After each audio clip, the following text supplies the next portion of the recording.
নমস্কার, আমি সুজিত বোস, বাক্সা প্রাপ্ত নাট্যজন, পশ্চিমবঙ্গ, ভারত। আপনারা যারা নিয়মিত আমাদের অনুষ্ঠান দেখেন তারা নিশ্চয়ই জানেন যে আমরা গত মে মাস থেকে শুরু করেছিলাম ফেসবুক লাইভ অনুষ্ঠান। তার মূল আলোচ্য বিষয় ছিল করোনা পরবর্তীকালে নাটকের ভবিষ্যৎ। তারপরে আমরা শুরু করেছিলাম আড্ডা অ্যাট 8, বা বাংলায় বললে আড্ডার আড্ডা হতে। আড্ডার আড্ডার মূল বিষয়গুলো ছিল আমরা প্রতিদিন কোনো বিশিষ্ট মানুষকে ডাকি এবং কোনো বিশেষ বিষয়ের উপর আলোচনা করি। সেইরকম আলোচনার পর্বে আড্ডা অ্যাট 8-এর আলোচনা পর্বে আজকে আমাদের মধ্যে উপস্থিত আছেন সাংবাদিক, আনন্দবাজার পত্রিকার আবাহন দত্ত মহাশয়, অধ্যাপক যাদবপুর বিশ্ববিদ্যালয়ের মাননীয় শ্রমিক কর্মকার মহাশয় এবং সাংবাদিক আনন্দবাজারের শিশির রায় মহাশয়। আজকে আমাদের আলোচনার বিষয় বাংলা ভাষা। আমরা যারা দেখি মূলত তো আমরা বাংলা ভাষা নিয়ে কথা বলি, নিশ্চয়ই লক্ষ্য করে দেখবেন যে প্রতিনিয়ত আমাদের বাংলা ভাষার মধ্যে এক ধরনের আগ্রাসন তৈরি হচ্ছে। ভাষা, যে কোনো ভাষা তো স্বাভাবিকভাবে অন্যান্য অনেক ভাষা তার মধ্যে কিছু উপস্থিত হয় এবং তা আদতে এবং আক্ষরিক অর্থেই তা ভাষাকে আরো সমৃদ্ধ করে তোলে।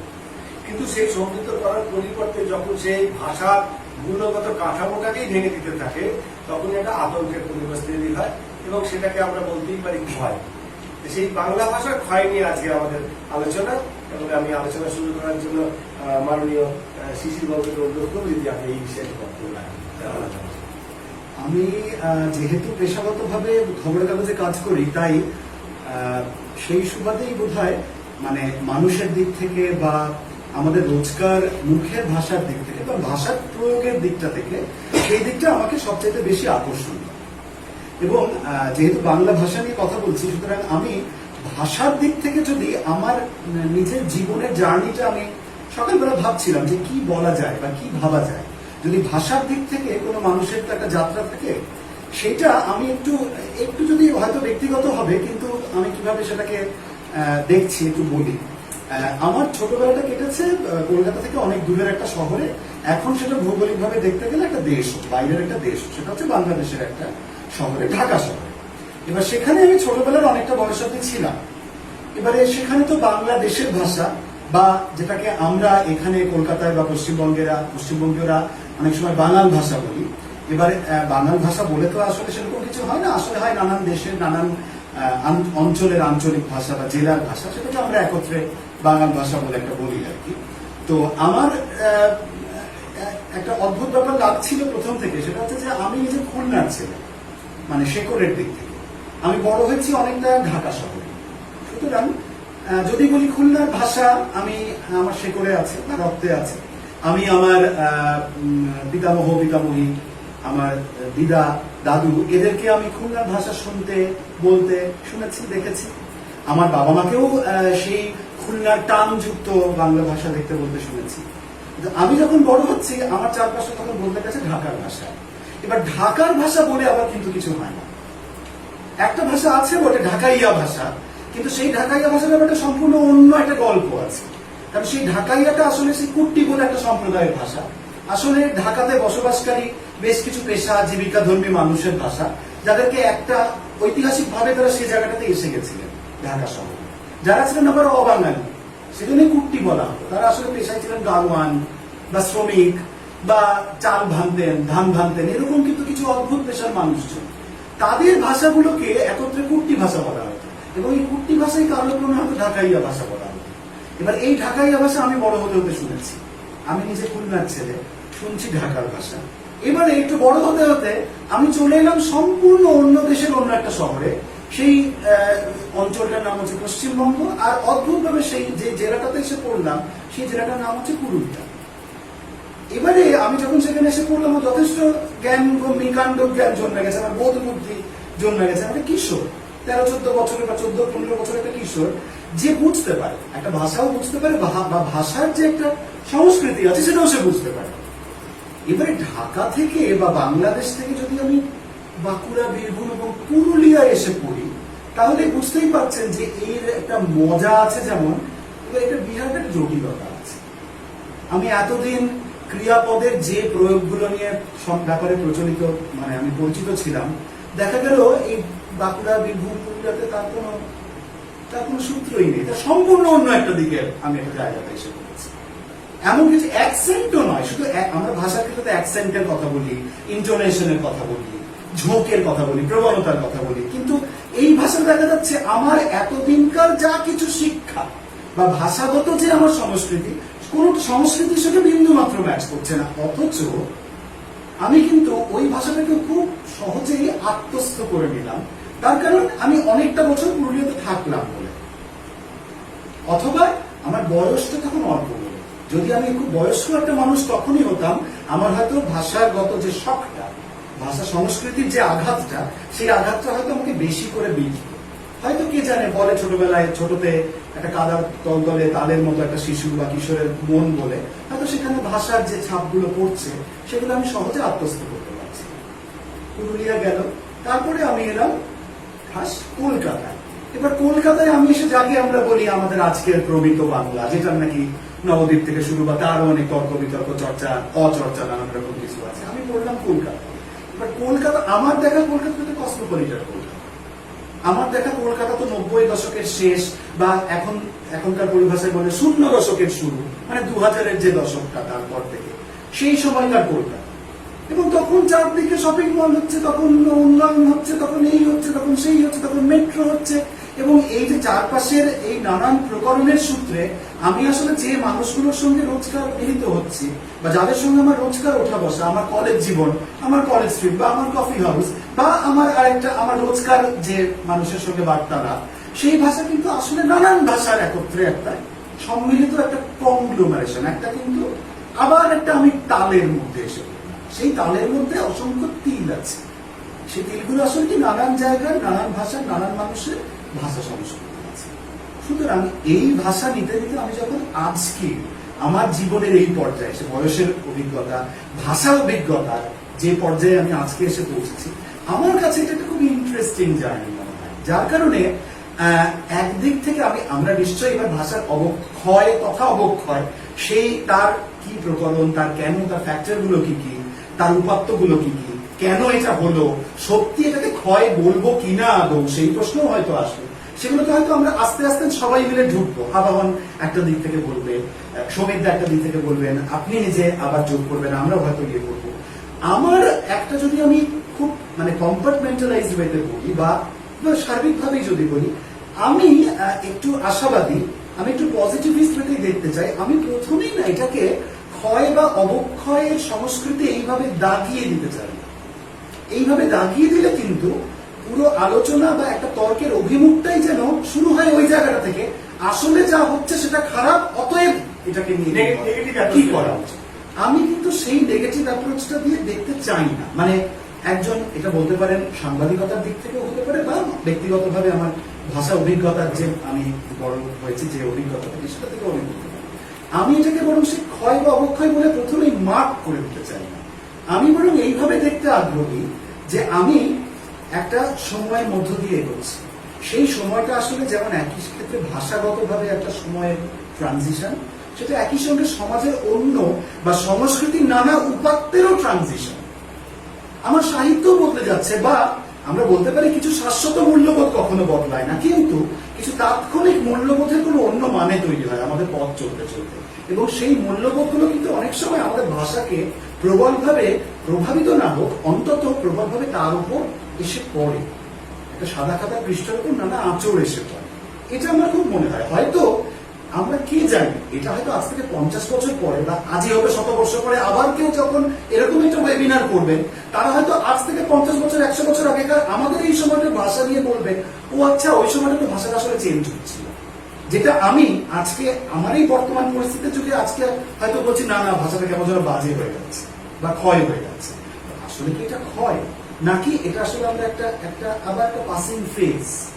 যেমন ভাবে সাহিত্যেরও অনেক সময় অনেক ভ্যাকুয়াম এসছে, সবসময় তো যুগে যুগে একটা বঙ্কিমচন্দ্র রবীন্দ্রনাথ আসবেন না, একটা ভ্যাকুয়াম তৈরি হবে, তারপরে আবার আরেকটা আন্দোলন আসে বা আরেকটা লেখার কায়দা আসে। সেরকম কে জানে, হয়তো আমরা ভাষাগত ভাষা অভিজ্ঞতার দিক থেকে হয়তো আমরা একটা ট্রানজিশনের ফেজে আছি, সেটা পেরিয়ে গিয়ে আবার হয়তো সময়ই বিচার করবে বা ইতিহাস বিচার করবে এটা কি আসলে ক্ষয়, নাকি এটা আসলে কি বলবো, একটা প্রসার বা একটা বয়ে যাওয়া। আমি অনেকটা এইরকম। শিশিরের মানে একটা প্রসঙ্গ করলে যেটা আমার মনে হচ্ছে শিশু খুব সুন্দরভাবে বলবে, সেটা হচ্ছে যে এই যে ধরুন এমন বলছেন যে আমরা যেটাকে মনে করছি ভাষার একটা অবক্ষয়, হ্যাঁ, যেন ভাষাটা আসলে হয়ে যাচ্ছে, হ্যাঁ, আগের ভাষাটা যেন খুব ভালো ছিল, এখনকার ভাষাটা যেন একটু কি বলবো সংক্রামিত হচ্ছে, হ্যাঁ, দূষিত হচ্ছে।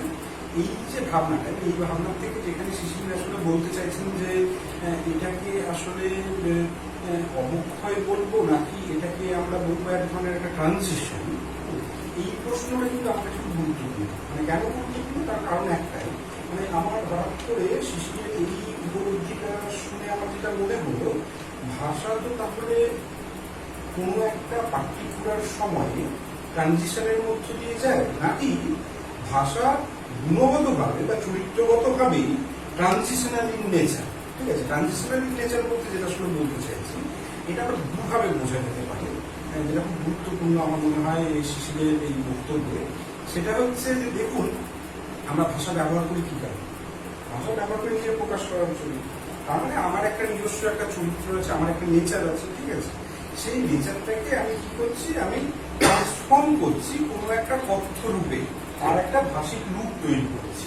যে ভাষিক রূপটা দিয়ে আমার ভাবনা যেমন চিহ্নিত হয়, সেই ভাষিক রূপটা দিয়ে আমার ব্যক্তিসত্তা চিহ্নিত হয়, সেই ভাষিক রূপটা দিয়ে কিন্তু একভাবে চিহ্নিত হয়ে যায় আমার সমসাময়িক স্থান, কাল, সময়, জিনিস, রাজনীতি সবকিছু। সুতরাং এই এক ট্রানজিশনের ব্যাপার রয়েছে।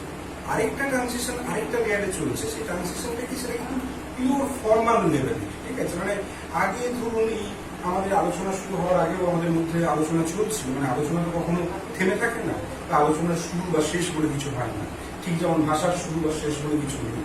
তখন যে আলোচনা চলছিল যে এই যে গান্ধী থেকে আমরা সেটা দিচ্ছি গান্ধী, হয় চন্দ্রিন্দ্র আকার, হয় অবশ্যই। ঠিক আছে, তো এটাও তো আসলে কোনো একভাবে কোনো একটা ট্রানজিশনকে বোঝাচ্ছে, এবং ট্রানজিশনগুলো কিন্তু এই ট্রানজিশন ফেজগুলো কিন্তু সুযোগ দেওয়া মনে হয় খুব ইম্পর্টেন্ট। কেন ইম্পর্টেন্ট, তার কারণ হচ্ছে এই ট্রানজিশনাল ফেজগুলোতেই কিন্তু আমরা বুঝতে পারি কিভাবে আপনি যেটা বলছিলেন যে অনেক রকম ভাবে অনেক হিডেন ফোর্স আসলে এক ধরনের আগ্রাসন করছে। আমি আগ্রাসন শব্দটা ব্যবহার করছি না, আমি যেটা বলতে চাইছি আপনার বক্তব্য ধরে, সেটা হচ্ছে বিভিন্ন ফোর্সগুলো আসলে নিজেদের সাথে ইন্টারাক্ট করছে। ঠিক আছে, সুতরাং একটা যদি এই পারস্পরিক যে বোঝাবুঝি, পারস্পরিক যে বোঝাবুঝি, এর নিরিখে যদি আমরা ভাষাটাকে দেখি, তাহলে কিন্তু আমার মনে হয় ভাষার শব্দটা খুব সুন্দরভাবে উঠে আসে। আরেকটা ব্যাপার যেটা শিশিরের একটা বক্তব্য, শিশির খুব অদ্ভুতভাবে একটা জায়গা থেকে শুরু করলো, ও পুরো ব্যাপারটা দেখে আবাহন যেহেতু ভাষাতত্ত্বের ছাত্র, তো ব্যাপারটা হয়তো অলরেডি বুঝতে পেরেছে বা আপনি নিশ্চয়ই ভাবছেন হয়তো লাইনি। এখন ব্যাপারটা হচ্ছে শুরুটা করেছে কিন্তু খেয়াল করুন, শুরু করেছে ঢাকা থেকে সেই মৃত্যু মানুষটি আসলে চলে গেল হচ্ছে পুরুলিয়া থেকে এলো কলকাতা।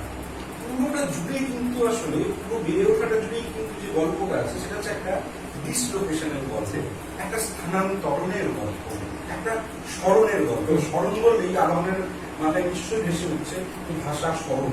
আসলে ব্যক্তি আসলে সরে যাচ্ছে নাকি আসলে তার সাথে সাথে ভাষাও সরছে, এইটা কিন্তু একটা খুব গুরুত্বপূর্ণ বিষয়। ব্যক্তি এবং ভাষা কিন্তু আমাদের জিনিস না, ঠিক আছে, ব্যক্তি এবং ভাষা একই জিনিস। বরং আমার যেটা মনে হয় ভাষা তত্ত্বে আমরা যেভাবে ভাষা নিয়ে পড়ি, এটাকে কিন্তু সিরিয়াসলি একটা জায়গায় আবাহন, মানে এটা কিন্তু ক্রিটিক্যালি দেখার একটা প্রশ্ন আছে। ঠিক আছে, ভাষাকে ব্যক্তির থেকে বিযুক্ত করে ভাবনার যে চলতি আমরা ইউনিভার্সিটিতে, বিশ্ববিদ্যালয়ে, ঠিক আছে, একাডেমিক্সের ওয়ার্ল্ডে গড়ে তুলেছি, এইটা আসলে কতটা যুক্তিসম্মত, এইটা কিন্তু ভাবার প্রশ্ন রয়ে গেছে। সুতরাং দেখুন, ব্যক্তির স্মরণ, হ্যাঁ, ব্যক্তি সরে যাচ্ছে, ব্যক্তি ডিসলোকেটেড হচ্ছে আজকের দুনিয়ায় দাঁড়িয়ে। ঠিক আছে, সেখানে খুব স্বাভাবিকভাবেই তার সাথে সাথে কিন্তু তার যে ভাষা, তার যে প্রকাশ, সেই প্রকাশটাও কিন্তু সরে যাচ্ছে। তো এই দুটো জায়গা আমার খুব ইম্পর্টেন্ট মনে হয়েছে, তাই আমি মাঝখানে একটু জুড়ে দিলাম। ঠিক করেন, যে জনগোষ্ঠীটা ধরো আজকে পুরুলিয়া থেকে ডিসিসি বাবু এসছে, পুরুলিয়ার মানুষ অনেকজন মানুষকে নিয়ে যদি আসতে একটা জায়গায়, এখানে যদি 10টা বাড়ি তৈরি হতো, তাহলে এই লোকালাইজড এলাকাতে কিন্তু পুরুলিয়ার একটা ভাষা সংস্কৃতিও গড়ে উঠবে, সেটাকে আমরা কলোনি বলে থাকি। হ্যাঁ, গড়ে উঠবে। সেইটা হয়তো আবার কিছু সামান্য অংশ পাশের বাড়িটা যে অনেকদিন ধরে কলকাতায় বাস করছে তাকে কিছুটা হয়তো সে নিয়ে যায়। যেভাবে এই কলকাতা, দক্ষিণ কলকাতার বিজয়গড় বা এই অঞ্চলের বিভিন্ন কমিউনিটি বাংলা ভাষা বিশেষত বয়স্ক মানুষদের মধ্যে এখনো অনেকটা পরিমাণেই শোনা যায় বা অনেকটা পরিমাণেই চলে একটা বড় এলাকা। নেতাজি নগরের গ্রামে সেখানেও দেখেছি। মানে এটাকে কি আপনি স্মরণ করবেন মানে কিছু অর্থে?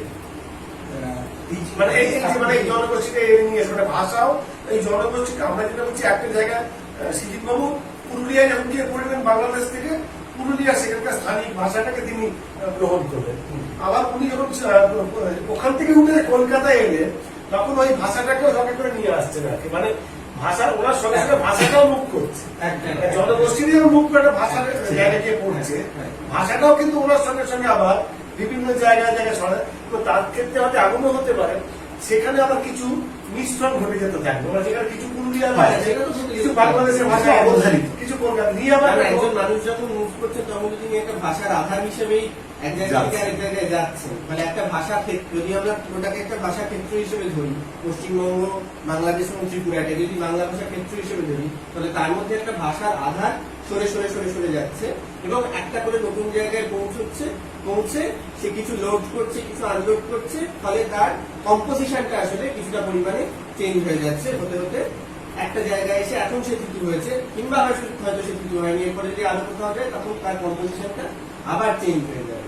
মানে যেটা সুমিতা বললেন ভাষা প্রবল প্রসঙ্গে, সেখান থেকে আমার আরো মনে হলো সেটা হচ্ছে যে এই মূল্যায়ন যে আমরা মানে মূল্যায়ন দিয়ে যে শুরু হয়েছিল এই ক্ষয় বা অবক্ষয়, সেইটা বোধহয় ভাষার ক্ষেত্রে না করাই ভালো। কারণ যদি আমরা একটা মানুষকে ভাষার আধার হিসেবে দেখি এবং সেখান থেকে ভাষার স্মরণ বা ল্যাঙ্গুয়েজ ডিসপ্লেসমেন্টের প্রশ্নটা দেখি, তাহলে তো একটা ভাষার মধ্যে যেমন অনেক কিছু অর্জন করা থাকবে, অর্থাৎ অন্য ভাষা থেকে নেওয়া থাকবে, তেমনি অনেক কিছু অর্জন করা থাকবে যেটা আপনি বলতে পারেন যে আমরা হিন্দি থেকে কিছু শব্দ নিয়েছি, বাংলায় কিছু চিরাচরিত শব্দ ফেলে দিয়েছি, কিন্তু এটা তো আজকের কথা নয়। এটা একটা ভাষা যবে থেকে তার একটা নিজস্ব রূপ পেয়েছে, আমরা যদি বাংলাকে সেই চর্যাপদের সময় থেকে ধরি, যদি সেটাকে আমরা একটা মোটামুটি সময় হিসেবে ধরি, তাহলে তারপর থেকে হাজার বছর ধরে প্রতিনিয়ত সেই ভাষাটা অর্জন করে চলেছে এবং অর্জন করে চলেছে। সুতরাং হয়তো তাহলে তখন থেকেই হচ্ছে, বা যদি তখনকার মানুষের নিরিখে সেটাই তখন অবস্থা, এবং সমস্ত বয়স্ক মানুষেরাই বলেন আমাদের ছোটবেলা কত ভালো ছিল, অনেকটা ব্যাপারটা সেই রকম আর কি। ফলে এখানে আমার সবসময় এই ভাষার প্রসঙ্গে, ভাষার আধারের প্রসঙ্গে রবীন্দ্রনাথ একটা কবিতা মনে পড়ে, সেটা হচ্ছে যে জাতি জীবন হারা অচল অসার, পদে পদে বাধে তারে জীবন লোকাচার, যে নদী হারায় স্রোত চলিতে না পারে, সমস্ত শৈবালবান মাঝে আসে চায়। ফলে ভাষাকে সবসময় সচল থাকতে হবে, তা না হলে তাকে এমন ভাবে বেঁধে ফেলা হবে যে সে ভাষা হয়তো শেষ পর্যন্ত কে জানে ডেড ল্যাঙ্গুয়েজে পরিণত হবে। যেভাবে এখন অনেক কথাটা বলা যায় না, কিন্তু সংস্কৃত ভাষা নিয়ে যেভাবে পুঁথিগত বিদ্যা সেটা কিছুই করা যায় না, করাটা খুব কঠিন হয়ে গেছে, সেই পরিণতি হতেও পারে আর কি। এটাই আসলে এই প্রসঙ্গে আমার একটা জিনিস মনে হয় এখান থেকে যে আসলে আমরা যখন বলি যে বাংলা ভাষাটা আজকাল কেমন একটা যেন হয়ে যাচ্ছে, বা এই যে আমরা বলি বাংলা ভাষাটা একদম পথে বসেছে, আসলে এটার দ্বারা আমরা আসলে যেটা বলি না, মানে টেক্সটের থেকে আমার মনে হয় এখানে সাবটেক্সটটা আমরা বেশি বলি, যেটা আসলে in reading between the lines R in between যেটা আছে। আসলে হয়তো আমরা বলতে চাই যে আমাদের ভাষাটা আসলে অবাঙালি ভাষীদের ভাষার জোরে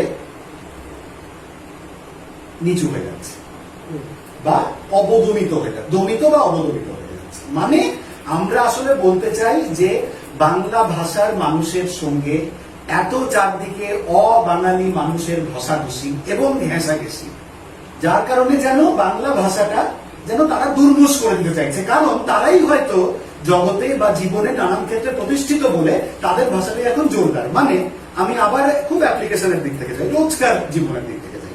সবাই বলেন যে আমি ব্যাংকে যাচ্ছি, ব্যাংকের প্রতিটা কাউন্টারে যে লোকগুলি বসে আছেন তারা হিন্দি ছাড়া কথা বলেন না। আমি যখন বাংলা বলতে চাই তারা উল্টে আমার সঙ্গে হিন্দিতে কথা বলেন বা ইংরেজিতে কথা বলেন।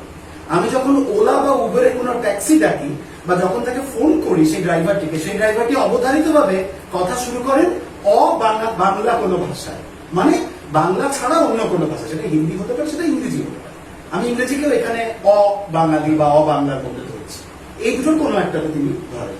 যখন আমি কোনো খাবার অর্ডার দিই এবং সেই খাবার যখন আসে তখন সেই ছেলেটি ফোন করে, সেও বলে হিন্দিতে বা অন্য কথায়। তারপর যদি আমি তার কথার পিছে কথাটা আমি বাংলায় বলি, তখন কিন্তু আমি সঙ্গে সঙ্গে দেখি সে বাংলাতে বলতে শুরু করেছে এবং তখন ও আচ্ছা ও তাহলে বাংলা, আসলে বাঙালি। কিন্তু যখন সে প্রথম বলা শুরু করেছিল সে বলছে, ভেবে রেখেছিল হয়তো উল্টো দিকের মানুষটা আসলে হিন্দি ভাষী বা ইংরেজি ভাষী, যার কারণে সে কথাটা শুরু করেছে হিন্দিতে বা ইংরেজিতে। বা কে জানে, যেহেতু যে সংস্থা থেকে সে আসছে সেই সংস্থার মালিক বা সেই সংস্থার ঘোষিত নীতি হচ্ছে এখানে বাংলা হয়তো ব্যবহারিক ভাষা হিসেবে চলবে না, যার কারণে সে নিতান্ত অনিচ্ছা সত্ত্বেও, সে নিজে বাঙালি হয়েও হয়তো সে তার কাজের ভাষা হিসেবে একটা অন্য ভাষা বলতে সে বাধ্য হচ্ছে, কারণ সে চাকরি করছে। সে চাকরিটা করতে গেলে তাকে ওই মুহূর্তে বা ওই সময়ে বাংলা ভাষাটা হয়তো দ্বিতীয় বা তৃতীয় ভাষা, তাকে হয়তো হিন্দিতে বা ইংরেজিতে রেসপন্ড করতে হবে। হয়তো আমরা যখন আজকে বলি যে বাংলা ভাষাটা দিন দিন কেমন যেন হয়ে যাচ্ছে, বা বাংলা ভাষা কেউ বলছে না, বাংলা ভাষা কম শোনা যাচ্ছে, আসলে হয়তো আমরা রোজকার জীবনের এই যে ঘাত, প্রতিঘাত, অভিঘাত, এইগুলোর সঙ্গে যখন যুঝতে শুরু করি, এবং তখন আমাদের যখন খারাপ লাগে যে হায় হায়, এটা আমি মায়ের পেট থেকে পড়ে শিখেছি এই ভাষা, এই ভাষাতে আমি বলি, এই ভাষাতে আমি আড্ডা দিই, এবং সবচেয়ে বড় কথা এই ভাষাটা কিন্তু আমার মননের ভাষা, এই ভাষাতে আমি ভাবি। আমি যখন একটা জিনিস ভাবি আমি কিন্তু ইংরেজিতে ভাবি না, আমি যদি ইংরেজিতে লিখিও আমি কিন্তু ভাবিটা কিন্তু বাংলাতে, আমি কিন্তু আসলে মনে মনে মনন ট্রান্সলেট করি, তারপর সেটা ইংরেজিতে লিখি।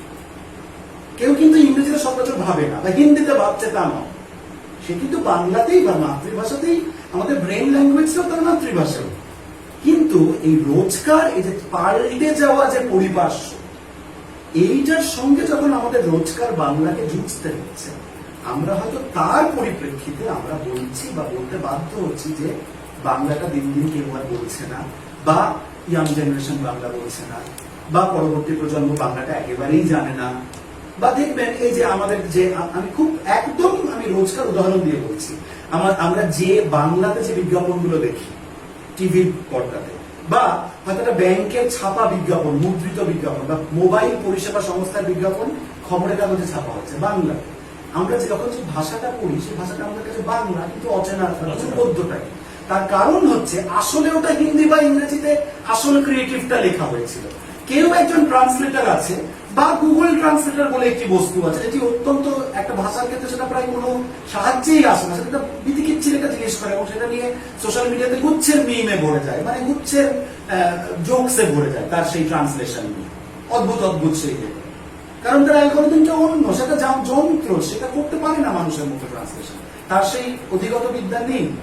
যখন সেই বিজ্ঞাপনটা আমরা পড়ি বা সেই বিজ্ঞাপনটা আমরা দেখি যে বাংলাতে ডাব করে কোনো বিজ্ঞাপন করা হয়েছে, আমরা দেখি বাংলাগুলো অদ্ভুত, বা তার মধ্যে এমন কোন শব্দ লেখা আছে যে শব্দগুলো আসলে বাংলাতে ব্যবহৃত হয় না। যেমন মেট্রোতে আমরা দেখি চলতে চলতে, এখানে অমুক জিনিস উপলব্ধ আছে, এখানে অগ্নিশমন যন্ত্র উপলব্ধ আছে। মেট্রোর ইয়েতে ওই ফায়ার এক্সটিংগুইশার রাখা আছে, তার এখানে দেখবেন লেখা থাকে এখানে অগ্নিশমন যন্ত্র উপলব্ধ আছে। এবার এটা কেউ ভাবলেন, যারা এটা করলেন তারা কেউ ভাবলেন না যে আমি কি ফায়ার এক্সটিংগুইশারকে অগ্নিশমন যন্ত্রটা বলাটা কি ঠিকঠাক যুক্তিযুক্ত হলো? হ্যাঁ, কেউ অগ্নিশমন যন্ত্র, অগ্নি আমি জানি, যন্ত্র জানি, সমন শব্দটা ব্যবহার করে ফায়ার এক্সটিংগুইশারকে অগ্নিশমন যন্ত্র ব্যবহার করে কি ঠিক হলো? Number one. যদি তাই হয়, আচ্ছা সেটা নয় হলো, উপলব্ধ আছে মানে অ্যাভেইলেবল হিয়ার, এটার যুক্তি কি হতে পারে? অ্যাভেইলেবল শব্দটা কেউ বাংলাতে দেখেছেন, বা হিন্দি ফেরত বাংলাতে দেখেছেন, হিন্দিতে ওটা বলা হয় উপলব্ধ হ্যায়। আমরা কাউকে ফোনে না পেলে শুনি হিন্দিতে উপলব্ধ নেই হ্যায়, এবং সম্ভবত শুনি অগ্নিশমনটাও হিন্দি, অগ্নিশমন সেখান থেকে এসেছে, এবং যার কারণে ওইখান থেকে কেউ বাংলা করে দিয়েছে সংশ্লিষ্ট কর্তৃপক্ষ, এখানে অগ্নিশমন যন্ত্র উপলব্ধ আছে।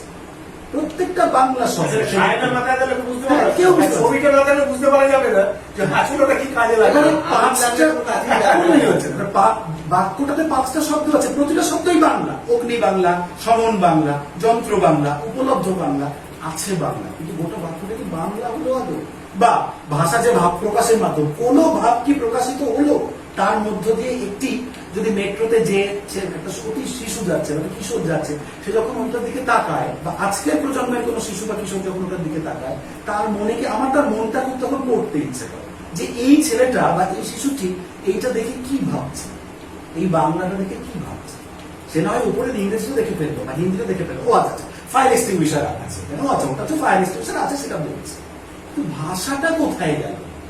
যখন আমরা বলি ভাষাটা ক্ষতি হচ্ছে বাংলার বা ক্ষয় অবক্ষয় হচ্ছে, আমরা হয়তো আসলে এই জিনিসগুলোর দিকে একটু দৃষ্টিটা বা নজরটা আসলে ফেরাই, আমরা হয়তো সেই দিকটা থেকে আহত হই।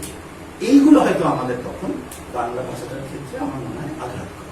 আমরা বোধহয় সেইগুলো নিয়ে বলি যে বাংলা ভাষাটা একদম নিয়ে যাচ্ছে। আর যে শব্দগুলো আমাদের ভাষায় আছে বা যে শব্দগুলোর সঙ্গে আমরা পরিচিত, দৈনন্দিন ব্যবহারে যে শব্দগুলো আমরা জানি, সেই শব্দগুলোকে আমরা অন্য ভাষার অন্য শব্দ দিয়ে আমরা রিপ্লেস করতে আরম্ভ করছি।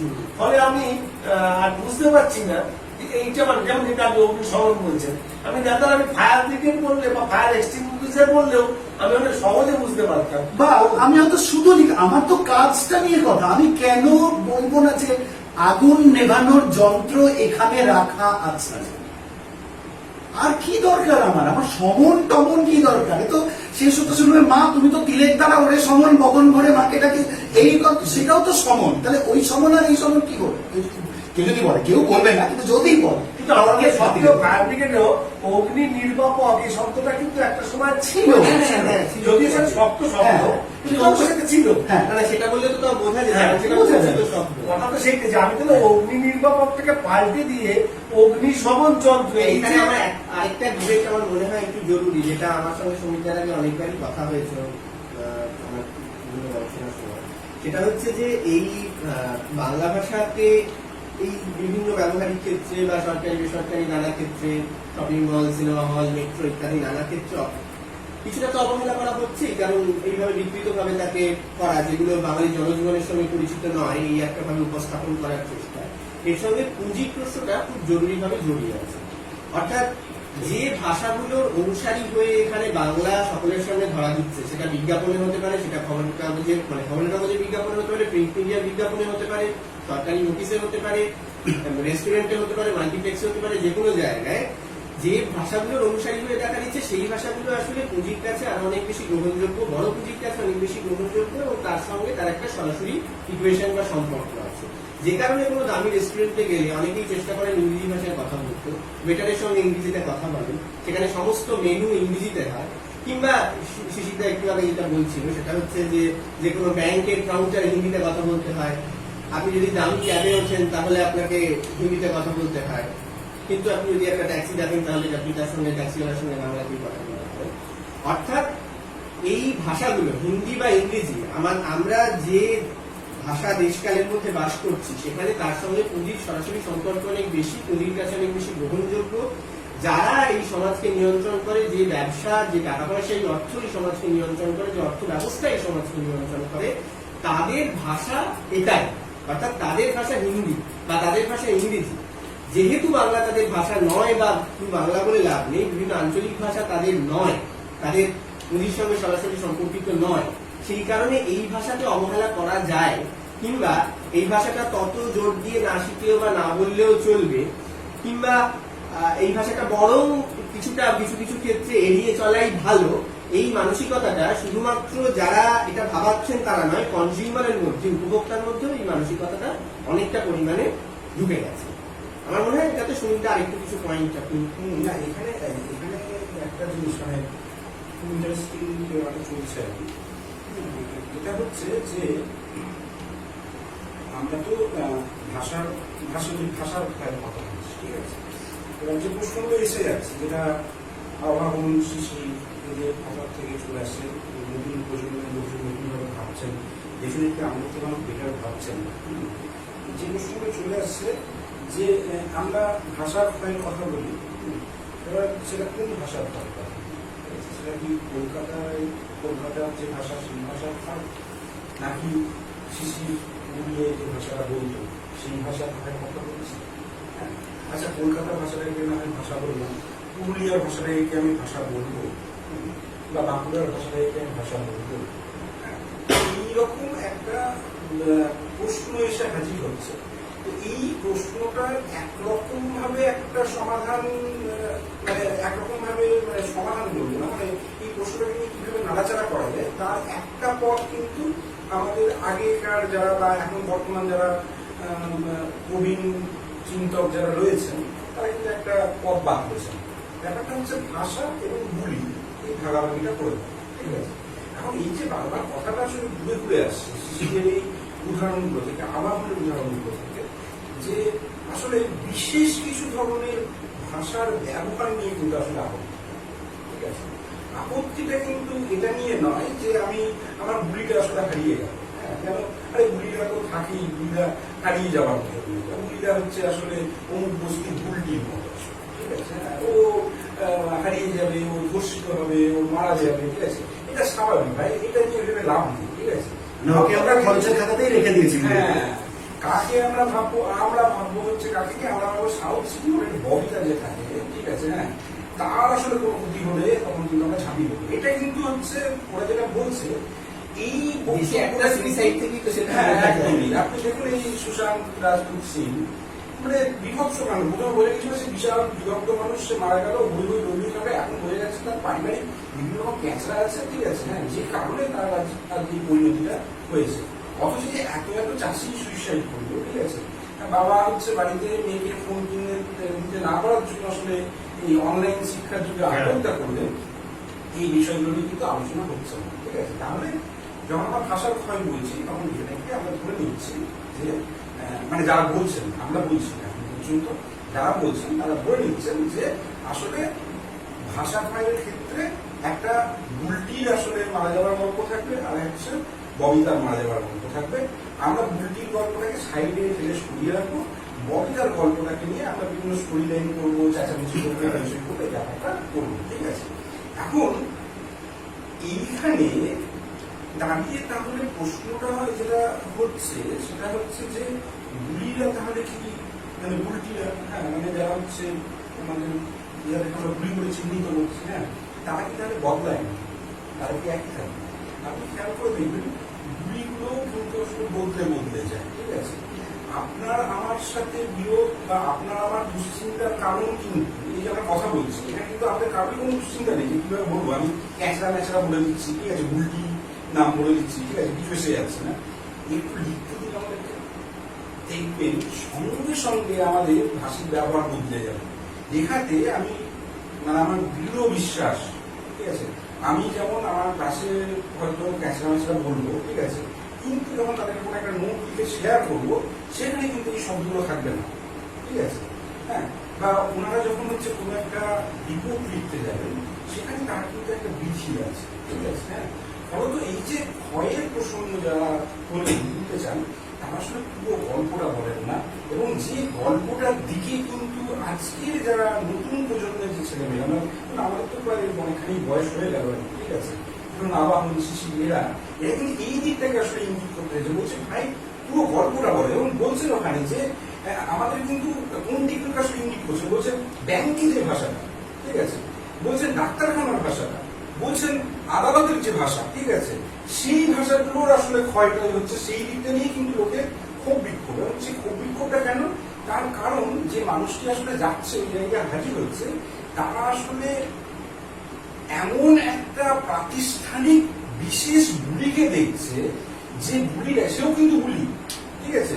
সেও বুলি, কিন্তু সে প্রাতিষ্ঠানিক সে স্বীকৃত, ঠিক আছে? বুলটিও মেয়ে, ববিতাও মেয়ে, কিন্তু ববিতা যে তার যে মেয়ে হয়ে ওঠা, মেয়ে হিসেবে তার যে স্বীকৃতিটা, সেটা কিন্তু আসলে হচ্ছে সাউথ সিটি মধ্যে, ঠিক আছে? সাউথ সিটি যে অ্যাপার্টমেন্ট থেকে, ঠিক আছে? সেখান থেকে আছে। হ্যাঁ, আর ব্যাপার হচ্ছে যে রিক্সাওয়ালা ভ্যানওয়ালা তারা যাচ্ছেন, ঠিক আছে? বা সাধারণ মানুষ ব্যবসাদার তারা যাচ্ছেন ব্যাংকে, অফিসে, আদালতে, ঠিক আছে? এই অফিস, আদালত, কোর্ট কাছারির যে ভাষা, ঠিক আছে? সেই ভাষাটা কিন্তু তারা খুব যে সেই ভাষাতে তারা খুব সরল, সেটা হতে পারছেন না, ঠিক আছে? তখন তারা এক ধরনের খুব বিক্ষোভ দেখাচ্ছেন, এবং সেখান থেকে এটা আমি বলবো, ভালোভাবে বলেছে বলেই বলবো, সেখান থেকে আসলে কি করছেন, সেখান থেকে আমাদের মতো কিছু চিন্তাবিদ, অধ্যাপক যারা রয়েছেন, হ্যাঁ, সমাজের তথাকথিত উপরতলার মানুষ, ঠিক আছে? তারা কিন্তু এটাকে এক ধরনের একটা ল্যাঙ্গুয়েজ আইডেন্টিটির প্রশ্নকে চাগিয়ে তোলার একটা চেষ্টা করছে। আদারওয়াইজ যুগে যুগে কি হয়েছে, ভাষা বদলেছে, তার নর্মাল গতিতেই বদলেছে, ঠিক আছে? এবং সেটা নিয়ে লোকের দুশ্চিন্তা ছিল, ভাবনা ছিল, তারপরেও তারা কি করেছে, সেই বদলগুলোর সাথে তারা হ্যাবিচুয়েটেড হয়ে গেছে, ঠিক আছে? সেই বদলগুলোকে তারা আসলে মেনে নিয়েছে। কেমন মানে ব্যাপারটা কিভাবে দাঁড়াচ্ছে, ব্যাপারটা আরেকটু যদি আমি একটু এইখান থেকে একটু ওই পাড়ার গুলি পর্বে আসলে আবাহনের দিকে চলে যায়। আবাহন একটা কথা বলছিলেন, সেই কথাটা হচ্ছে যে ব্যক্তি মানুষ একটা ভাষার আধার। ঠিক আছে, আমি কিন্তু স্থির, আমার একটা দৃঢ় বিশ্বাস আছে ও কিন্তু একটা ভাষা বলতে কিন্তু একটা ভাষাকে বলছে না। ঠিক আছে, কারণ ভারতবর্ষের মতো একটা কোট আনকোট দেশে বা কোট আনকোট রাষ্ট্রে প্রত্যেকটা মানুষই কোনো একটি নির্দিষ্ট স্থান এবং কালে অনেকগুলো ভাষার সে কিন্তু আধার একই সাথে। খেয়াল করে দেখুন, হিন্দি আপনার নাই আসতে পারে, হ্যাঁ, কিন্তু তবুও আপনি কাজ চালানোর মতো হিন্দি কিন্তু প্রয়োজনে করলে বলে নেন। সুতরাং হিন্দি জ্ঞানও আছে আপনার কাছে, হিন্দি বলির জ্ঞান আছে আপনার কাছে, কিন্তু আছে বাংলা বলির জ্ঞান আছে। আপনি ওড়িয়া নাই বলতে পারেন, কিন্তু কেউ যদি ওড়িয়া বলে আপনি কিন্তু বুঝে থাকেন, ওটা বলে বুঝতে পারেন। অহমিয়া ভাষার ক্ষেত্রেও কিন্তু আপনি সেটা, অসমের ভাষাটাও আপনি কিন্তু বুঝতে পারেন কিছু কিছু ক্ষেত্রে। ঠিক আছে, বলতে পারছেন না কিন্তু কিছু কিছু আপনি বুঝতে পারছেন। তার মানে কি? এটাই কিন্তু হচ্ছে ভারতবর্ষের চরিত্র। ঠিক আছে, ভারতবর্ষের এটাই চরিত্র যে এখানে আপনি সবসময় একের অধিক ভাষাকে নিয়ে চলেন। তৃতীয় বিশ্বের মানুষ আসলে তারা আসলে অনেক বেশি নিগোসিয়েশনের মধ্য দিয়ে যাওয়ার ক্ষমতা রাখে। ঠিক আছে, তারা কিন্তু এটা কিন্তু ভাষা বিরোধ হিসেবে দেখতে আমার হবে না। ঠিক আছে, কারণ আমাদের বহুভাষিক দেশ, আমরা অনেক ভাষায় কথা বলি। ঠিক আছে, আমরা ইংরেজিতে কথা বলি, আমরা বাংলায় কথা বলতে পারি। ঠিক আছে, আমরা হিন্দি জানি, হ্যাঁ, কেউ কেউ এসপারেন্টো জানেন, এরকম বিভিন্ন ভাষায় কথাবার্তা বলতে পারি। ঠিক আছে, ফলত বিষয়টা যেটা হচ্ছে যে একটা সময়ের একটা মুহূর্তে একজন মানুষ আসলে কিন্তু কোনো একটি বিশেষ ভাষার কিন্তু বক্তা নন। ঠিক আছে, তিনি কিন্তু একই সাথে হয়তো বলছেন একটা ভাষায় কথা, কিন্তু ওই ভাষাটা স্পষ্ট হয়ে উঠছে একটি লুকিয়ে থাকা বহুভাষিক প্রেক্ষাপট। ঠিক আছে, আর এই প্রেক্ষাপটটাকে যদি আমরা মাথায় রেখে এগোই, তাহলে দেখবো আমরা কিন্তু ওই যেটা আসলে বলছি যে যেটা আসলে আবার মানে বললেন, হ্যাঁ, যে আমরা কিন্তু আসলে সে কিন্তু একটা ভাষা না। ঠিক আছে, মানে ওই ভাষার মধ্যে কিন্তু আসলে ওই কম্পোজিশন শব্দটা কিন্তু ব্যবহার করেছিল তখন। এটা কিন্তু লক্ষ্য রাখতে হবে। ঠিক আছে, কম্পোজিশন, আমরা কম্পোজ করছি, যে দুটো বিষয়কে আমরা কিন্তু নিজেদেরকে সাজিয়ে তুলছি। এখন এই যে বিষয়টা এখানে দাঁড়িয়ে আরেকটা জায়গায় আমার মনে হলো আমার একটু একটা নতুন চিন্তা এলো। আসলে উদাহরণ দিয়ে শিশু খুব ভালো করে, উদাহরণগুলো দিয়ে চিন্তা ভাবনা করে আমি ঘুমা খুশি হয়ে আসি। ব্যাপারটা হচ্ছে দেখুন, আপনি অগ্নি নির্বাপক যন্ত্র, এবার আমরা দেখুন আমরা সবাই মিলে কিন্তু ঝাঁপিয়ে পড়লাম যে ওই নির্বাপক বা হচ্ছে অগ্নিশমন যন্ত্র উপলব্ধ আছে। ঠিক আছে, আমি খেয়াল করুন, আমরা কিন্তু একবারও বললাম না যে অগ্নি শব্দটা কিন্তু সংস্কৃত শব্দ। আমরা কিন্তু একবারও বললাম না যে যন্ত্র শব্দটাও আসলে যন্ত্র। ঠিক আছে, তার হচ্ছে বাংলার একটা ধরন যন্ত্র বলা। ঠিক আছে, সেই ধরনের মানে ছিল অন্য ভাষার কেউ, তাকে আসলে আমার মতো করে নিলাম আর যন্ত্র। সেটা কিন্তু পুরো সেন্টেন্সে এবার মজাটা দেখুন, এই সেন্টেন্স কনস্ট্রাকশনটা কিন্তু হচ্ছে তৃতীয় বিশ্বের ভারতবর্ষের যথাযথ উপস্থাপন। দুঃখের বিষয় আমাদের দেশের রাজনীতিবিদরা, শিক্ষাবিদরা, চিন্তাবিদরা এই বিষয়টাকে আসলে লুকিয়ে রাখেন।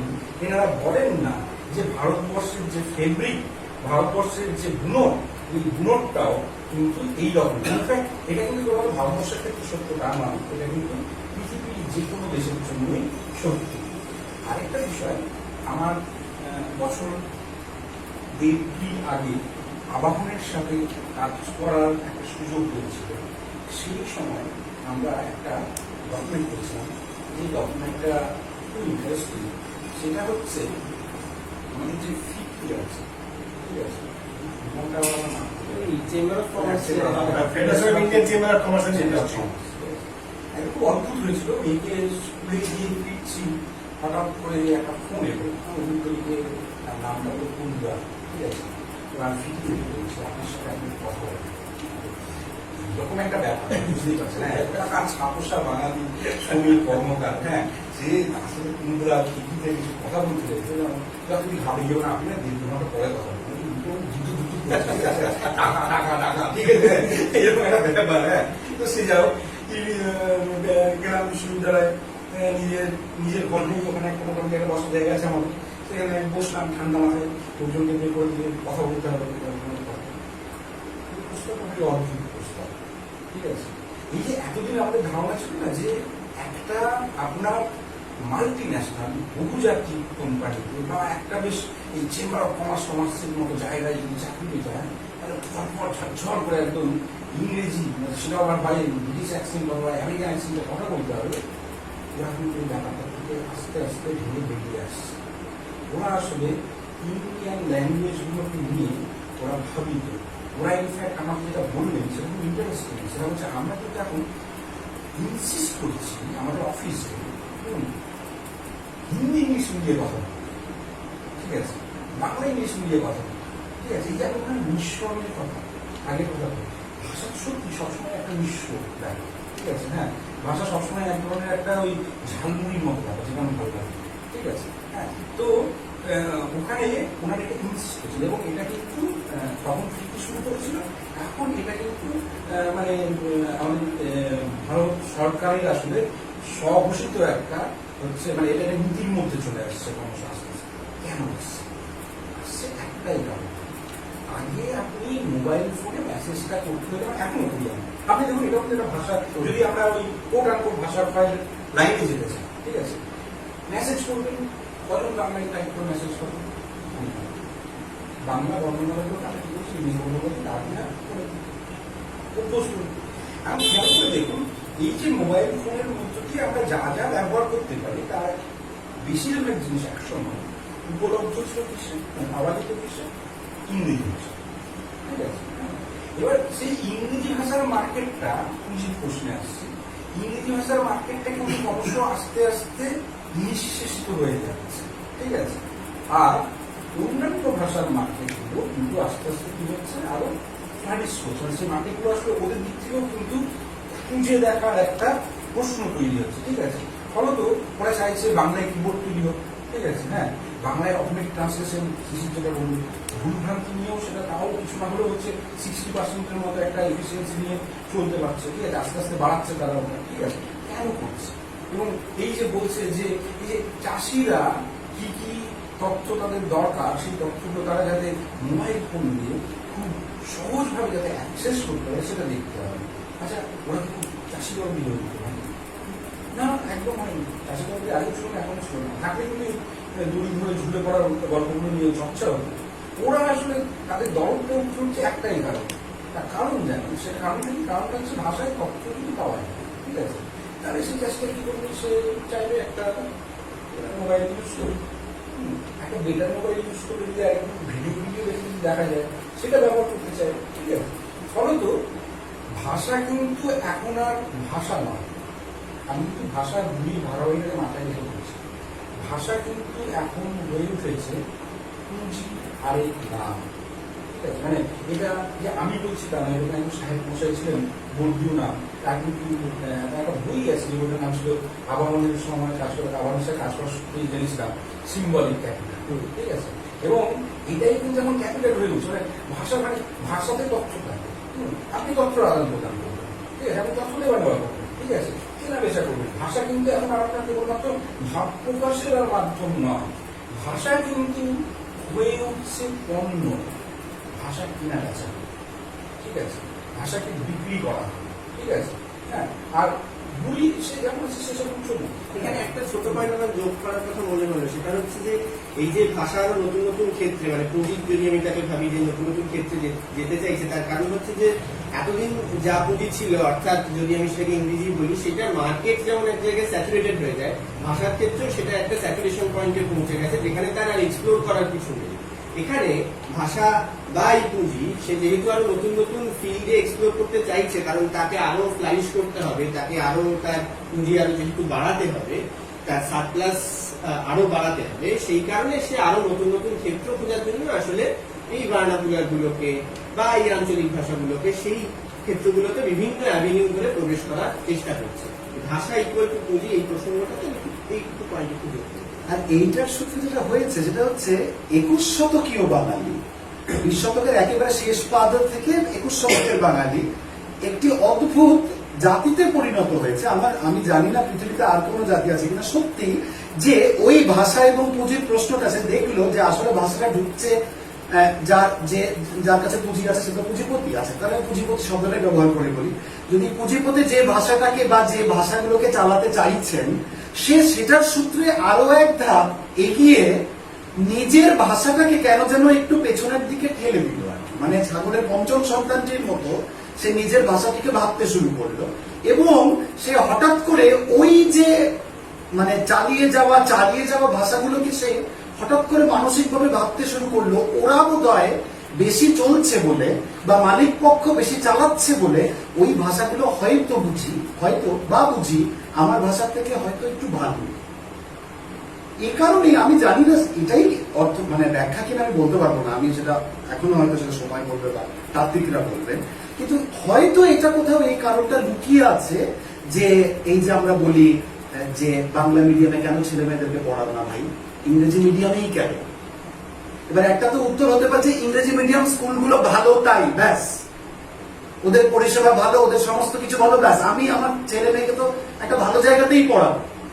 এবারে কেন ওই জায়গাটা ভালো হলো আর কেন বাংলা স্কুলগুলো আস্তে আস্তে ধুকতে কোথায় চলে গেল বিস্তৃতির অন্তরালে, হয়তো নানা অর্থনৈতিক, সামাজিক, সাংস্কৃতিক নানান রকম কারণ আছে, সেইগুলো আমরা ছাড়লাম। কিন্তু শুধু ভাষাতেই থাকি আমরা, কোথাও বাঙালিরা কোথাও মনের আগে অবচেতনা ছিল, এখন চেতনাতেও চলে এসছে যে আমার ভাষাটা না আসলে একটা 2 নম্বরই ভাষা, 2 নম্বরই নয় 2 নম্বরই। প্রথম 1 নম্বরই ইংরেজি বা মিডিয়ামগত ভাবে মাধ্যমগত দেখতে গেলে হিন্দি বা ইংরেজি, সেগুলো পড়লে চাকরি পাওয়া যাবে, সেগুলো পড়লে বড় সংস্থায় ইয়ে করা যাবে, কিন্তু বাংলা ভালো করে বলে কোথাও ইন্টারভিউ বসলে চাকরি পাওয়া যাবে না। সুতরাং বাংলাটা আসলে একটা খারাপ ভাষা, বাংলা ভাষা পড়লে আসলে কিছু হবে না। যেটা এখনকার যুগে বলা হয় যে বাংলা ডিপার্টমেন্টে পড়তে এসেছে যে কি রে ভাই, কি বা কিছুদিন আগে বাবা মায়েরাও বলতেন, আমাদের বাবা মায়েরাও বাংলা কি পড়ছো, এটা ইংরেজিও ছিল, কিন্তু ইংরেজি হঠাৎ করে যাতে উঠে গেছে এই সমস্ত কিছু নিয়ে, কিন্তু বাংলা এখনো ওইটা বাংলা পড়ছি যে কি রে, সেই হবি স্কুল মাস্টার হবি। এই যে পুরো একটা সাংস্কৃতিক এবং একটা অদ্ভুত দ্বিচারিতা, যে আমি একদিকে রবীন্দ্রনাথ, বঙ্কিমচন্দ্র, বিদ্যাসাগর বাঙালি বলে এবং তাদের বাংলা ভাষাকে নিয়ে আমি একদম তুলে ধরবো 21শে ফেব্রুয়ারিতে এবং রবীন্দ্রনাথের 25শে বৈশাখে এবং বিদ্যাসাগরের জন্ম বা প্রয়াণ দিনে এবং বঙ্কিমচন্দ্রের ইয়েতে, কিন্তু তারপরে আমি আবার মানে সোচ্চার শব্দটা আমাদের বলা ধরুন, সোচ্চার শব্দটা ঠিক না, মানে আমি একদম ঘোষণা করব যে আসলে আমার ভাষাটা আসলে ভালো নয়, আমি ইংরেজিতে পড়াশোনা করবো তত আমি কোনকে পাবো বেশি, আমি যত হিন্দিতে বোঝাবো আমার বাঙালি বন্ধু বা বলয়ের মধ্যে গিয়ে তত আমি স্মার্ট, তত আমি কেতাদুরস্ত। এই যে আমরা 2+2 2+2 4 এগুলো করে নিয়েছি আমাদের ব্যক্তিগত চেতন, অবচেতন, অর্ধচেতনে, এইগুলো আসলে কোথাও হয়তো সত্যি এই জায়গাটাতে বাংলাটা কিন্তু ক্ষয় হচ্ছে। মানে আমি খুব চেনা একটা উদাহরণ আবারও বলতে পারি, মনে করে দেখুন সত্যজিৎ রায়ের অপু সংসারের একটা দৃশ্য, যেখানে অপু অভিমান করে বসে আছে এবং ধুম হয়ে, এবার তারপরে অপর্ণা কিন্তু এসেছে, অপর্ণা তোমার অনুশোচনা হয় না, এবার অপর্ণা ছোট ঘরের এমনি গ্রামের ঘরের মেয়ে এসে বলছে কি হয় না, খুব ইম্পর্টেন্ট এই জায়গাটা, ভাষার দিক থেকে আমার কাছে খুব ইম্পর্টেন্ট এই দৃশ্য। আফসোস বোঝো? হ্যাঁ বুঝি। আফসোস হয় না? কেন আফসোস কেন? বড় ঘরের বড় বর ফসকে গেল বলে। এবার অন্যদিকে কথা যায়, কিন্তু এই যে অনুশোচনা আর আফসোস দুটো শব্দটা আমি পাশাপাশি জানি। ভাষা অনুশোচনা বাংলা শব্দ, বাংলা ভাষা, সংস্কৃতগত ভাবে এসেছে, কিন্তু বাংলা ভাষা, সাধু ভাষা, সাধুর দিক থেকে মানে যদি চরিত্র চরিত্র আছে, কিন্তু অনুশোচনা একটা ক্লাসিক্যাল একটা শব্দ, শিষ্ট প্রয়োগ, সংস্কৃত লিনিয়ে গেছে। অপর্ণা সেটা বুঝতে পারছে, কি হয় না আফসোস বোঝো, সঙ্গে সঙ্গে she can directly identify with the word আফসোস। কেন আফসোস কোথা থেকে এসেছে? আফসোস একটা সম্পূর্ণ অবাঙালি শব্দ, ফার্সি কি আরবি ফার্সি শব্দ আফসোস, সেখান থেকে এসেছে। আমাদের বাংলা সংসদ দেখলে সংস্কৃত আফসোস আর আফসোস দুটো শব্দ লেখা থাকে পাশাপাশি। আফসোস বোঝো? হ্যাঁ বুঝি। আফসোসটা কি করে অপর্ণা বুঝলো গ্রামের মেয়ে হয়? কারণ সেটা হয়তো অশিষ্ট প্রয়োগ, কিন্তু অনেক বহুল প্রচলিত প্রয়োগ। মানে বাঙালি দৈনন্দিনতার সাথে অনেক বেশি জড়িত। অনেক বেশি জড়িত, কিন্তু সেটা এসছে কবেকার, কোন আমির খসরু কি, কোথার আবুল ফজল হয়ে নাকি কোথা থেকে আকবর বাদশা হয়ে কোথা থেকে এসছে কে জানে, মরক্কে।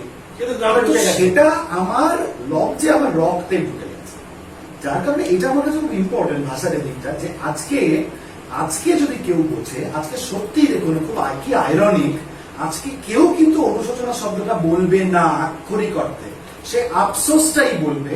এক তো সেটা অশিষ্ট অথচ বহুল প্রচলিত বলে, 2 নম্বর তার চারপাশের যে সমাজ, তার চারপাশের যে মানুষ, তার পাশের যে আজকের সংস্কৃতি, এরা কিন্তু আফসোসটাই বলবে এবং তারা আর অনুশোচনা শব্দটা বুঝবে না।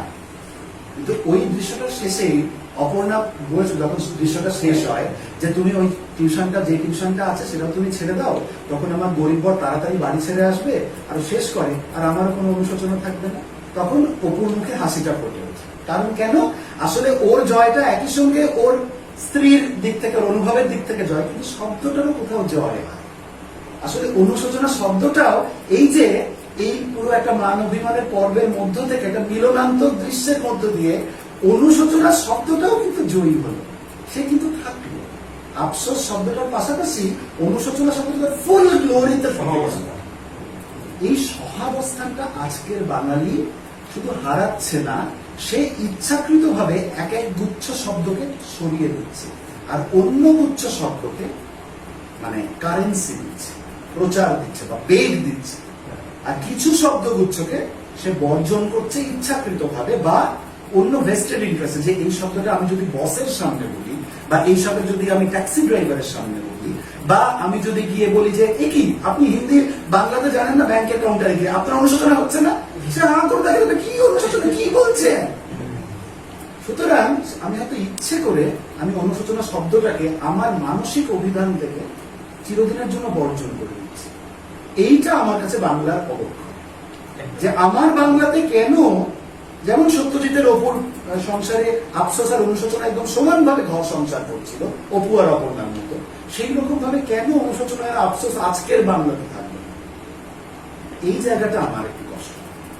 এখানে আমার এরকম কি হতে পারে যে কোনোভাবে একটা কল্পিত স্মার্টনেস আমরা অ্যাড করতে চাইছি ওই শব্দটা ব্যবহার করে, আমার তো মনে হয় বাংলাটা না বলে ওই শব্দ, আসলে ওই স্মার্টনেসটা আসলে আমার ইনফিনিটি কমপ্লেক্স থেকে আরো কিন্তু smart, আরো আমার আর একটা জিনিস মনে হলো, সেটা হচ্ছে যে মানে সুশীতা যেটা বললো, এটা একটু বেটার পলিটিক্স এর প্রশ্ন, মানে কোন শব্দকে রাখবো, কোন শব্দ সংস্কৃত গন্ডি, কোন শব্দ আদিবাসী গন্ডি, তারপর ধর্মীয় রাজনীতি বা কমিউনাল পলিটিক্স এর জায়গা আছে, এটা অন্য প্রশ্ন, তার মধ্যে এখানে ঢুকছি না। কিন্তু এই শিশিরদের আফসোস এবং অনুশোচনা এবং কিছুক্ষণ আগে সমীরদার ওই অগ্নিশমন যন্ত্রের যে বাক্যটা, সেইটা যে বিভিন্ন রকম উপাদানে সে মিশেছে, হ্যাঁ 21শে ফেব্রুয়ারি, এই যে কম্পোজিট একটা নেচার, এখান থেকে আসলে আমাদের বাংলাদেশ বলতে আমি পুরো বাংলাদেশ বলেছি, বাংলাদেশ কিংবা আমাদের ভারতবর্ষ কিংবা সারা পৃথিবীর সমস্ত দেশেই আর কি, ভাষার যে একটা কম্পোজিট নেচার এবং সেটা যে মানে যে কোনো ভাষার একটা চেহারা যে আসলে একটা বহুভাষিক সমাজ, একটা সোশ্যাল ফেব্রিককে চিহ্নিত করে, যেই সোশ্যাল ফেব্রিকটাকে আমরা অনেক সময় অজান্তে, অনেক সময় উদ্দেশ্যপূর্ণভাবে ভেঙে দেওয়ার চেষ্টা করি এবং ভেঙে দেওয়ার চেষ্টা করে কতটা ভুল করি, তার কারণ হচ্ছে আমরা একটা বৈচিত্র্যকে, আমরা একটা ইকোলজিকে নষ্ট করার চেষ্টা করি।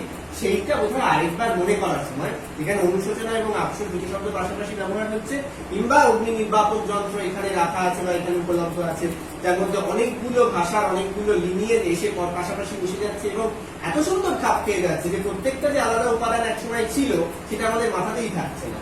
যেমন কাগজপত্র শব্দটা, কাগজ শব্দটা হচ্ছে আরবি শব্দ, পত্র শব্দটা হচ্ছে সংস্কৃত শব্দ। আমরা এমন ভাবেই একসঙ্গে মিশিয়েছি যে দুটো যে আসলে দুই মেরুর শব্দ ছিল, কোনো সময় যে একদম দুটোর সঙ্গে দুটোর কোনো সম্পর্কই ছিল না, এটা আমাদের বাঙালি মননে অন্তত গত 300 বছরে নেই। কেউ ভাবতেও পারে না যে কাগজপত্র একসময় আলাদা ছিল। হ্যাঁ, ফলে দলিল দস্তাবেজ শব্দটা যে আলাদা আলাদা দুটো শব্দ ছিল, এরকম আমরা দেখতে মানে প্রচুর শব্দ দেখতে পাবো যেগুলো আসলে দিত্যের জায়গায় বা ধ্বনিমাধুর্যের জায়গা থেকে বা অনুপ্রাসের জায়গা থেকে পাশাপাশি মিলিয়ে দেওয়া হয়েছে এবং আমরা দিব্যি 600 বছর ধরে সেটা ব্যবহার করে যাচ্ছি without noticing their lineage or without noticing their etymology. এইটা হচ্ছে আমাদের বহুভাষিক সমাজ, যে কোনো বহুভাষিক সমাজ বা যে কোনো বহুভাষিক দেশ বা আমাদের মানে মনুষ্য সমাজের যে বৈচিত্র্য, সেই বৈচিত্র্যের সবচেয়ে বড় সিম্বল, যেটাকে আমাদের সবসময় মাথায় রাখা উচিত, যেটাকে আমাদের সবসময় মাথায় রাখা উচিত, সবচেয়ে বড় কথা যেটাকে আমাদের সেলিব্রেট করা উচিত রাদার দ্যান বিভিন্ন রকমের মূল্যায়ন। এটা হচ্ছে আমার বক্তব্য। হ্যাঁ, মানে আমার এটাই মনে হয় যে আমার বাংলাটা একই সঙ্গে বঙ্কিমচন্দ্রেরও বাংলা, আমারটা হুতমেরও বাংলা, আবার আমার শঙ্খবাবুরও বাংলা, শঙ্খ ঘোষেরও বাংলা। এই যে একটা, এই যে নানান জনের নানান সময়ে নানান ভাষিক সংস্কৃতি, একই বাংলা ভাষা কিন্তু নানান ভাষিক সংস্কৃতির মধ্য দিয়ে আমি বাংলার এতগুলো রূপ পাচ্ছি, এত বহু রূপ, এবং প্রত্যেকটা রূপই এত সুন্দর। এবার আমার বাংলা হয়তো আজকে কিছুটা বঙ্কিমী, কিছুটা রবীন্দ্রনাথ থেকে নেয়া, কিছুটা সৈয়দ মুস্তফা আলী সাহেবের থেকে নেয়া, কিছুটা হয়তো একেবারেই আমার আজকের শ্রীজাতক বাংলা থেকে নেওয়া, কিন্তু এই সবটাই তো আমার উত্তরাধিকার। আমার তো এই জায়গাটা আমার সবচাইতে বড় গর্বের বিষয়। এই বিচিত্রতাই কিন্তু আমার বাংলার সবচাইতে বড় গর্বের বিষয়। মানে এটাই একটা মানুষের বাঙালি হিসেবে খুব গর্ববোধ করা উচিত যে দেখো কি সুন্দর তোমার ভাষা, যে তুমি এই ভাষা নিয়ে যখন চট্টগ্রামের একটা লোকের সামনে দাঁড়াও তুমি তার এক বর্ণও বুঝতে পারো না, মানে সেই বুঝতে না পারাটাই তোমার তখন বিস্ময়তাই জাগে আমার প্রাণে হয়ে যাওয়া উচিত যে কি সুন্দর এই বাংলাটা, এটাও বাংলা। আবার যখন আমি একটা প্রান্তে সিলেটে গিয়ে পৌঁছচ্ছি, এটাও আমার বাংলা। আমি বর্মায় যখন গিয়ে পৌঁছাচ্ছি এক ধরনের বর্মী বাংলা, সেটাও আমার বাংলা। এই বিচিত্রতা, এই বৈচিত্র্য, এই বহু নানান রকম আঙ্গিক, এটাই কিন্তু বাংলাতে নয়, এটা আসলে যে কোনো ভাষাতেই পাওয়া যাবে। আজকে আমরা বাংলাকে নিয়ে বলছি বলে আজকে আমরা বাংলা বলছি, সব ভাষারই তাই আছে। তো এটাই তো আমাদের গর্বের জায়গা হওয়া উচিত। কিন্তু আমরা উল্টে কি করি, এই চাটকা কোথা থেকে এসছে, কিছু বোঝা যায় না, কি ভাষায় বলিস, বাংলাতে বল। মানে ওটাও কিন্তু বাংলা, কিন্তু আমরা বলছি আসলে বাংলাতে বল, মানে স্ট্যান্ডার্ড বাংলাটাতে বল, এটা তো হয়েছে মানে প্রমিত বাংলাটাতে বল। আমরা যদি পুরোনো দিনের সিনেমা, খুব বেশি পুরোনো সিনেমা আমরা বললো, আমি উত্তমবাবু সময়টা যে সিনেমা বলি, তখন কিন্তু বাংলা কমেডি চরিত্র হিসেবে কিন্তু বাংলা ভাষাটা অর্থাৎ এক ধরনের আমরা যে একটা ভাষাকেই, আমার বাংলা ভাষাকেই আমরা যে প্রচ্ছন্ন ভাবে বা পরিষ্কার ভাবেই বলতে গেলে আমরা একটা কি বলবো ঠাট্টারি আর কি জায়গায় আমরা রিলিজ করেছি সে সময়, উইদাউট নোয়িং যে আমরা কিন্তু আমারই একটা ভাষাকে ইচ্ছাকৃত ভাবে বিকৃত করে আমরা মজা নিই। কলকাতার এই যে স্ট্যান্ডার্ড কলোকুয়াল বা যাকে মানে পরিভাষায় হেজিমনি বলা হয়, স্ট্যান্ডার্ড কলোকুয়াল বা বেঙ্গলির যে একটা একটা মানে কেন্দ্রের যে দম্ভ, সেখান থেকে তো সবসময় শুধু বাঙালি ভাষা কেন, বাঙালিকে ঠাট্টা করানো তো একটাই বাঙালিকে হাইকোর্ট দেখানো, এই যে প্রোগ্রাম তো আছে, চিরকালই আছে। বা ওই যেটা প্রথম শুরু হয়েছে, যেমন পুরুলিয়া, বাঁকুড়া, যখন আমি পুরুলিয়াতে পড়তে গেলাম, একটি ছেলে একটু বেশি উঁচু ক্লাসে এসে ভর্তি হলো, তাকে আমরা যথারীতি একটু বলছি, কিরে কোথায় বাড়ি? ও বল আদ্রায় বাড়ি। ও বল আদ্রার কাছে একটা গ্রামে। ও বল আদ্রার নিকটে। কিরে নাম কিরে? স্বপন মাহাতো। বাড়ি কোথায়? আদ্রার নিকটে। আমরা হ্যাঁ হ্যাঁ হা হা হা করলাম, আদ্রার নিকটে। হ্যাঁ, এটা বাংলা বলছে আদ্রার নিকটে। নিকটে সাধু ভাষা থেকে এসে, সাধু তো নিকটস্থ, নিকটবর্তী, নিকটে। কিন্তু যখন একটা বাঁকুড়া বা পুরুলিয়া বা বীরভূমের ভাষায় ওই ওই টান সহ, ঝোঁক সহ, প্রবণতা সহ যখন ওই নিকটেটা হয়ে যাচ্ছে তার আঞ্চলিক বাংলার অভিজ্ঞান, তখন আমরা তাকে হা হা হা করছি বা নিচু চোখে দেখছি। যেমন আমার গ্রামের বাড়ি হচ্ছে নদিয়ায়, নদিয়ার ঘাসপুরিয়া বলে একটা গ্রামে। সেইখানে যেমন নদিয়া যে ডায়ালেক্ট, যদি আমরা ডায়ালেক্ট শব্দটাকে পলিটিক্যাল ইনকারেক্ট করি, তার সাথে বোঝানোর সুবিধার জন্য বলছি যে নদিয়ার যে ডায়ালেক্ট বা উপভাষায়, সেখানে নানা রকম শব্দ ব্যবহার করা হয় যে শব্দগুলো তৎসঙ্গ ধারে কাছে নয়, সংস্কৃতের ধারে কাছে নেই, কিন্তু বিকেলকে বৈকাল বলা হয়। এই শিশুটার উদাহরণ থেকে আমার সেটা মনে পড়লো। কোন ডিকশনারি কোন শব্দ বললে হঠাৎ বৈকাল কেন বলে? আপনি জানান না, ওখানে ওই অঞ্চলে বৈকালটাই বলে সবাই, ওটাই কথ্য ভাষা। উত্তরবঙ্গের বিরাট পরিসর জুড়ে, ভৌগোলিক পরিসর জুড়ে এরকম ভাবে নানান ভাষার নানান শব্দ নানানি এরকম ভাবে আমাদের যেখানে হয়েছে, আমরা এই কথাগুলোর মধ্যে অনেকগুলো জায়গাতে আমরা কাজ করে গেছি। সেটা হচ্ছে আমরা যারা যে অ্যাঙ্গেল থেকে আমরা কথাগুলো বলছি, সেটা কিন্তু আমরা যে মানুষগুলো, মানে আমি তোমাদেরকে অনেকটা ধরেই বলছি বা আমাকে ধরে বলছি, আমরা কিন্তু আগের ভাষাটা দেখেছি। আর এখন যে পরিবর্তন শব্দটা অন্য অর্থ না দিয়ে সাধারণ প্রচলিত যে ডিকশনারিগত অর্থ, যে সেই অর্থ ধরেই বলছি, পরিবর্তন যেগুলো দেখেছি, এইখানটা কিন্তু আমরা বুঝতে পারছি যে আমাদের কিভাবে পাল্টে গেছে। ওই পাল্টে যাওয়াটা অনেকাংশেই ঘটেছে কিন্তু তথাকথিত ইয়াং জেনারেশনের ক্ষেত্রে, এখন যারা স্কুলে কলেজে পড়ছে আর কি, যাদের ক্ষেত্রে আমরা যেটা বলছি যে মোবাইল, এটা মোবাইলের শব্দ করতে গিয়ে আমরা দেখুন, আপনি ইংরেজিতে শব্দগুলো লিখছি, এটা ইংরেজি ক্ষেত্রে হচ্ছে আমরা ভাওয়েল গুলোকে অফ করে দিচ্ছি, দিয়ে একটা শব্দ তৈরি করতে আরম্ভ করেছি। বেশ কিছুদিন আগে যখন ঋতুপর্ণ ঘোষ আমাদের রবিবারের পত্রিকাটা লিখতেন আর কি, রবিবার একটা বিশেষ সংখ্যা উনি বার করেছিলেন যে এই ভাষাগুলো কিভাবে তৈরি হচ্ছে, তার প্রায় ডিকশনারি মনে মনে কি কিভাবে তার লেখার চলন হবে আর কি। এই যে শব্দটা আমরা ব্যবহার করতে আরম্ভ করছি, গুড মর্নিংটা জিডি জি চলে গেল, এইটা আমি গুড পড়তে পারছি তখন এই কারণে আমি জি ডবল ডি গুড বানানটা জানি, এম ও আর এবং এনজিটা জানি, কারণ আমার ভোকাবুলারি দ্বারা আমার এইটাকে ডিসাইফার করতে হেল্প করছে। কিন্তু যে ছেলেটা জিও ডিএম আমি একদম প্রত্যন্ত গ্রামে থাকি, যে একদম কোনো লেখাপড়া জানে না, মানে একটু মোবাইলটা জানে, সে কিন্তু সেটাকে good morning GDMR N G good morning ইংরেজি বানান বলে জানেন। এটা কি সে বানান বলে জানবে। কারণ এইটা যখন প্রতিনিয়ত একটা শিক্ষিত মানুষের কাছে যাবে, এবার যে ছেলেটা স্কুলে লেখাপড়া করছে সে যখন এটা লিখবে, এবার তাকে যখন আপনি যেটা বললেন লেখার সময় ভাষাটা পাল্টে ফেলবো, কিন্তু আমি জানি বলে এবার লেখার সময় তখন সে যে স্পেলিংটা করতে যাবে জি ডবল ডি হাত নাও সরতে পারে, কারণ তার লিগাসিটা নেই, হ্যাঁ তার লিগাসি আচ্ছা, এটা নেই। তো বোধহয় অনেক মাস্টারমশাইয়ের অভিজ্ঞতাতেও আছে, সে আমি পরীক্ষার খাতায় পাচ্ছি। পরীক্ষার খাতায় এই এরকমই ধরনের পাস, ভাষায় এই ধরনের ভাষায় লিখছে। সাপোর্ট করছে ওটা ডিসাইফার করতে সাপোর্ট করছে, কারণ ওইটা দেখি সব হ্যাঁ, বলতে এটা যাচ্ছে। শুনেছি আমি। এবার এই বাংলাটা যদি আমি যেটা বলছি যে আমি ইংরেজিতে যে বাংলাগুলো করে লিখছি, তাহলে এই বাংলা শব্দ তো আমরা তো একটা শব্দ লিখি, সেটা তো একটা ছবি। আমার কাছে তো ওই ছবিটা মানে যে শুভ সকাল এসএইচইউ ভিও এসে কে লিখে শুভ সকাল বললাম, এবার যখন তালগো সয়স্য ভ, ওই ছবিটা তো আমাকে এটা তৈরি হবে না, তাই ফলে ওই ছবিটা তখন আমি আর বানান থেকে লিখতে পারবো, মানে এইভাবে তো একটা ভাষা আগামীকাল হয়তো লিখতে পারবো না সত্যি। হ্যাঁ একটা সময় আসার পরে আমার মনে হয় এই জায়গাটাতে সংরক্ষণ মানে হচ্ছে এই জায়গাটি, মানে আসলে প্রয়োগগুলোকে বাঁচিয়ে রাখা। হ্যাঁ। ঠিক যেমন অনুশোচনা আফসোসকে প্রয়োগে বাঁচিয়ে রাখা, সেই রকম লিখিত ওই ভাষিক রূপেও সেভাবে বাঁচিয়ে রাখা। যেমন ধরুন আপনি বিজয়াতে আপনি হোয়াটসঅ্যাপে 1 লক্ষ প্রণাম পেলেন, আপনি 1 লক্ষের মধ্যে গুনে দেখবেন কত হাজার ওই প্রণামটা দন্তন্য দিয়ে লিখেছে। সবাই এমন না যে সবকে জানে না যে তা নয়, মূর্ধন্যটা কিন্তু জানে, সে বানানটা জানে প্রণাম, কিন্তু মোবাইলে ওটা লিখতে পারে না বা ভেবে পায় না মূর্ধন্যটা কোথায় আছে, কিংবা এতই অলস যে মূর্ধন্য দিয়ে লিখবে না। যেটা আছে বোঝাতে এবার পেরেছি। সমস্ত প্রণাম সেজন্য হয়ে গেল দন্তন্বয় আকারে। এইগুলোই আসলে ভাষার বা বানান ভাষার একটা অঙ্গ মাত্র বা একটা অংশ মাত্র, কিন্তু এইগুলো কিন্তু একটু একটু করে মৃত্যু, এগুলোই মৃত্যু। আচ্ছা, এই সূত্রে আমি আরেকবার বলি, সেটা হচ্ছে যে আমি মাঝপথে কিছুক্ষণ আগে ইন্টারাপ্ট করেছিলাম। আপনি যে মানে ভাষা পুঁজির কথাটা বলছিলেন, সেই পয়েন্টটা অসমাপ্ত রয়ে গেছে আর কি। সেইটা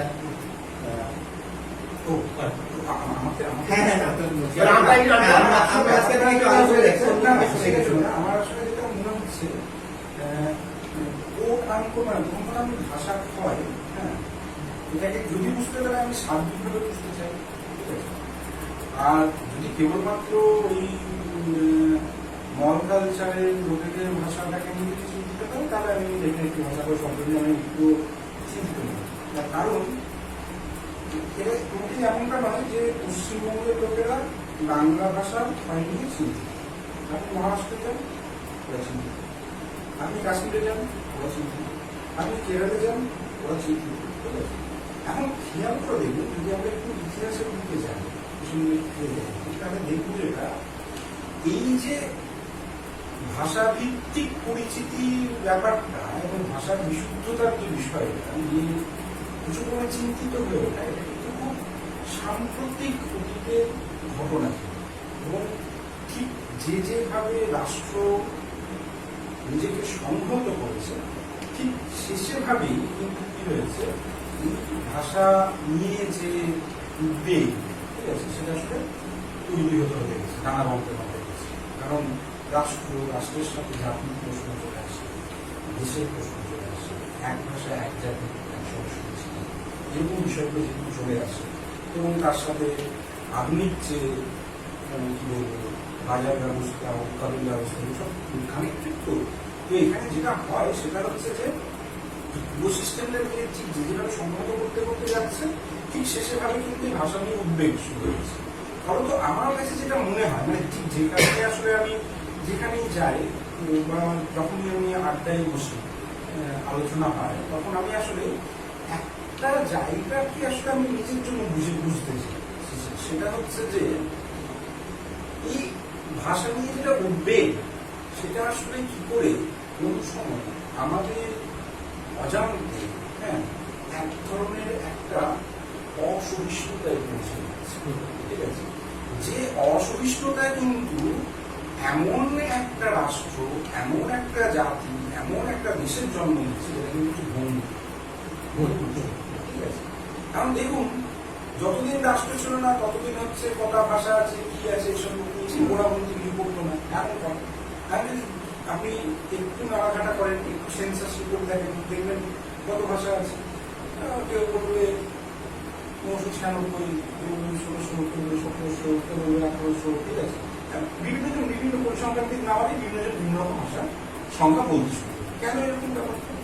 তার কারণ হচ্ছে ভাষাটা না, মানে ভাষাগুলো আসলে সব ভাষাগুলো একটা কন্টিনিউয়ামের মধ্যে আছে।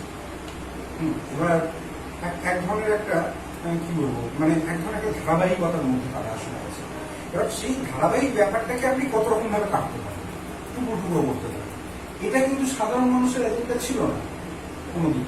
এই জবের থেকে রাষ্ট্র, জাতি ইত্যাদি ব্যাপারগুলো তখন প্রয়োজন পড়লো যে আসলে ভেঙে ভেঙে ভাই গুনে গুনে দেখো কটা ভাষা আছে। ঠিক আছে, এবার দেখবেন ভারতীয় সেন্সাসে টোটাল যত ভাষার কথা বলা হয় সবার কিন্তু আবার হচ্ছে ভাষা স্ট্যাটাস, সেখান থেকে হচ্ছে 122টা 23টা স্বীকৃত। এরা হচ্ছে আসলে কি সংবিধান ভাষা। এই 100টার মধ্যে এই 122-23টা বলছি, ঠিক আছে, এর মধ্যেও কিন্তু আবার আপনি দেখবেন এই 22টি 23টি হচ্ছে আসলে কি অষ্টম তপশিলি উক্ত ভাষা। বাকি 100 জন হচ্ছে তাদের ছোট ভাই, নিজ ভাই, যারা পুরো শাসন করতে পারে। আর বাদ বাকি যারা পড়ে যাবে তারা হচ্ছে হারাবিন প্রশাসন। তারা এদিকে নিচে বেড়ায়, লাইন লাইন করে ঘুরে বেড়ায়, মাছ ধরে, নদীতে নালাতে করে মারা যায়। ঠিক আছে, তাদেরকে কিন্তু কারো কোনো ভাবনা চিন্তা নেই, কিচ্ছু নেই। কারণ মজা হচ্ছে যে মানে এগুলো আমাদের একটু ভাবা উচিত। মানে সেন্সাসে আমি নাম বলবো না, জায়গা কিছু বলবো না। একবার একটা সেন্সাসে একটা অদ্ভুত একটা রিটার্ন, মানে যারা সেন্সাসে ডেটা কালেক্ট করতে স্কুলে পড়েন তো তাদের এসে জিজ্ঞেস করবেন যে আপনি কি ভাষায় কথা বলেন। আমি বললাম আমি হিব্রু ভাষায় কথা বলি। ব্যাস, ওকে ইনস্ট্রাকশন আছে, জাস্ট যেটা বলেছে সেটা লিখে নাও।